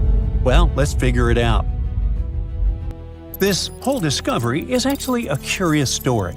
Even before the Rubin Observatory, an astronomical observatory in Chile, even started its full science work, it accidentally helped astronomers spot something totally unexpected. In June, the team released its very first test images, and one of them showed a deep look at the Virgo cluster. That's a huge group of nearby galaxies scientists have been studying for years. But in the bottom right corner of that image, there was something thin and strange, and it wasn't me. It was a tiny razor-sharp streak of stars stretching away from a well-known galaxy called M61. No one had ever seen it before. Now, M61 looks a lot like our own Milky Way galaxy. It's a barred spiral galaxy with long, sweeping arms. But despite the similar shape, the center of M61 is far more dramatic. While Milky Way's supermassive black hole sits quietly, almost as if it's asleep, M61's black hole is wide awake and hungry. It feeds on surrounding matter and blasts out powerful flows of energy, which creates a kind of galactic storm that spreads through the galaxy. M61 has been studied for decades, but Rubin's camera is built to pick up things that are extremely faint. That's why this new star system suddenly appeared. It was as if someone turned on a flashlight in a dark room. Now, the stream is enormous. It's about 50 kiloparsecs long, which is roughly 163,000 light-years. That's more than the size of the entire Milky Way. Most stellar streams around our own galaxy are only a few tens of thousands of light-years long, so this one is huge by comparison. Scientists think that the long trail is made of a dwarf galaxy that got too close to M61. Once it crossed into the larger galaxy's territory, the dwarf galaxy became trapped in its gravitational grip. Little by little, powerful tidal forces began pulling it apart, stretching it into a long, faint trail of stars. Eventually, it was completely ripped apart by M61's gravity. When that happened, the larger galaxy seemed to have responded with a burst of new star-making about 10 million years ago. It almost felt like the collision kicked it awake. This process, large galaxies tearing smaller ones apart, is thought to be one of the main ways galaxies, like the Milky Way and M61, grow over billions of years. Each smaller galaxy that falls in becomes fuel for the larger one, adding stars and gas, and sometimes this process can even stir up activity around the central black hole. Will our Milky Way become that smaller galaxy one day? Well, we do have a much bigger neighbor, the Andromeda Galaxy. But at the moment, we can't predict whether it'll get hungry enough to attack the Milky Way. Whew, what a relief. Anyway, it might seem weird that the M61 stream had gone unnoticed for so long. It wasn't exactly faint or subtle, glowing with the light of about 100 million suns. Hard to miss. But it managed this trick by staying hidden behind a nearby galaxy. This makes it really difficult to detect even bright stellar streams. To find them, we need extremely sensitive instruments and careful techniques. At least now we know that giant galaxies may grow by eating smaller ones, leaving long trails of stars behind as evidence. The researchers admit that it's surprising that such a huge structure stayed hidden around a famous galaxy for so long. And it seems that the discovery of the M61 stream is just the beginning. The night sky might start filling with new uncovered structures, ghostly trails, forgotten galaxies, and the remains of ancient cosmic encounters. The Rubin Observatory is a brand new astronomy center built on a mountain in Chile. Its full name is the Vera C. Rubin Observatory. It was named after the astronomer who first found strong evidence that dark matter is real. Now, what makes Rubin special is that it's the first telescope of its kind. Its giant mirrors, super-sensitive camera, fast movement, and powerful computers all use cutting-edge technology. The main telescope, called the Simony Survey Telescope, has a 27-foot mirror, and it uses the LSST camera, which is the biggest digital camera ever made. But we'll talk about it a bit later. For 10 years, this telescope will take extremely detailed pictures of the southern sky. It will scan the entire sky every few nights, creating a huge, high-quality time-lapse video, the largest movie of the universe ever recorded. This movie will help scientists spot things that change over time, like asteroids, comets, stars that get brighter or dimmer, and exploding stars called supernovae. To create this giant time-lapse, the Rubin Observatory will have to use a lot of new technology. Some of its parts were invented from scratch, then others were improved versions of older designs. It'll help scientists discover all kinds of things. Many we already expect, and many we can't even imagine yet.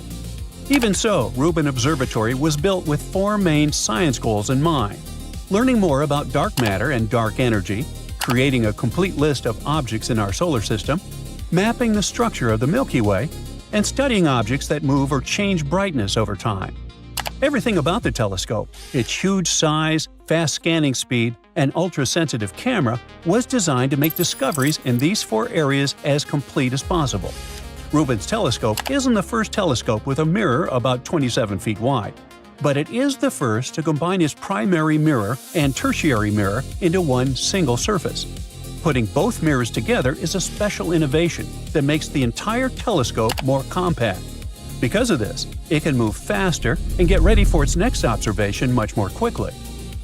The telescope's LSST camera is the biggest digital camera ever created.